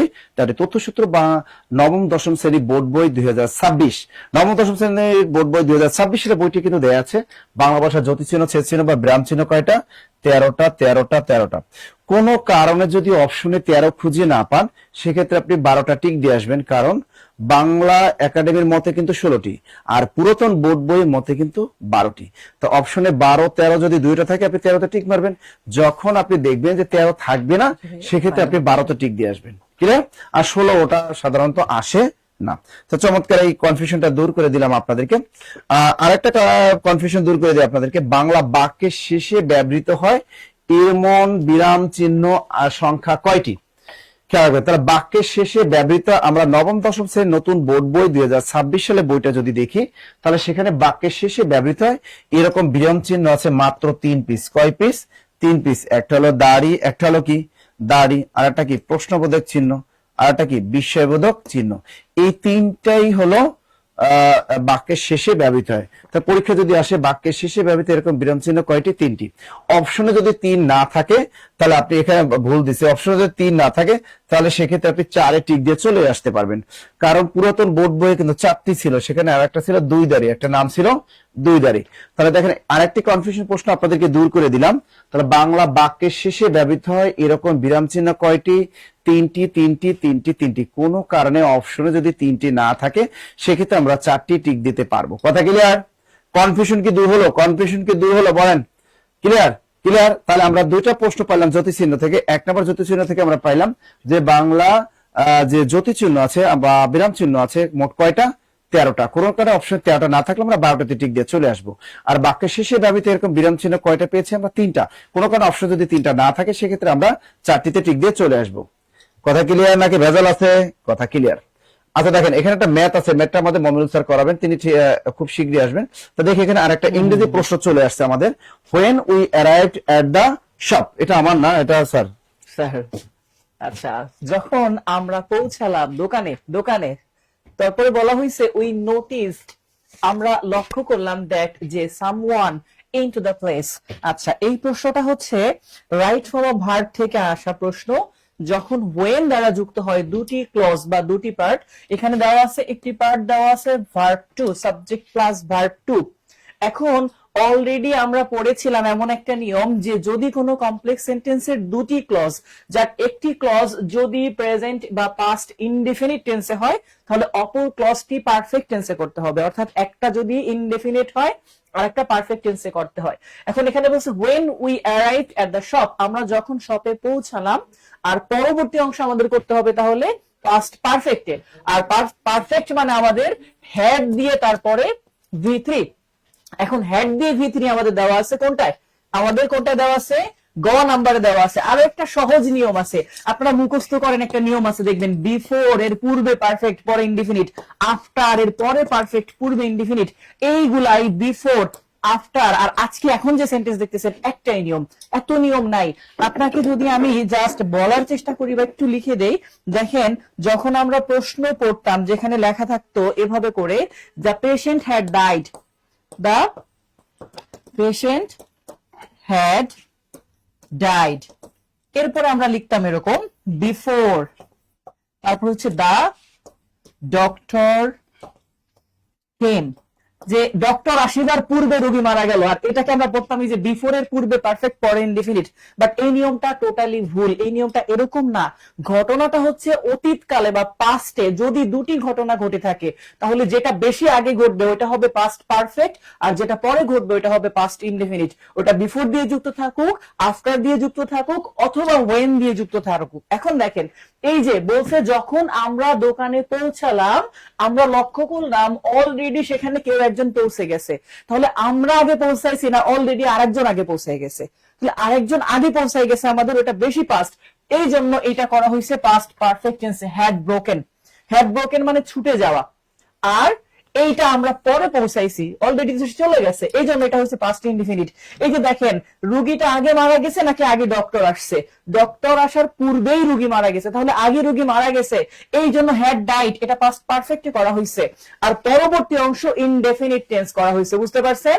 তাহলে আমাদের যে অংশটা, যে অতীতে দুইটি ঘটনা ঘটলে যেটা বেশি আগে ঘটবে এটা পাস্ট পারফেক্ট, যেটা পরে ঘটবে এটা পাস্ট ইনডেফিনিট টেন্স, আর এটার উত্তর হচ্ছে সি। ঠিক আছে, আমরা নেক্সট কোশ্চেনটা দেখি। এর পরবর্তী প্রশ্নটা কি আছে আমাদের? হ্যাঁ, পরের প্রশ্ন বলা হচ্ছে যে আই হিম ফর 5 ইয়ার্স। দেখেন এই যে ফর 5 ইয়ার্স আপনারা হয়তো বা মুখস্থ করতেন, আমি এই জন্য এই নিয়মটা নিয়েছি এখান থেকে, যে সিন্স বা ফর থাকলে, কিছু বইতে লেখা থাকে সিন্স বা ফর থাকলে পারফেক্ট কন্টিনিউয়াস টেন্সে ব্যবহার করা হয়। মানে পারফেক্ট কন্টিনিউয়াস মানে কি, হ্যাভ অথবা হ্যাজ, তারপরে বিন, এরপরে ভার্বের সাথে আইএনজি।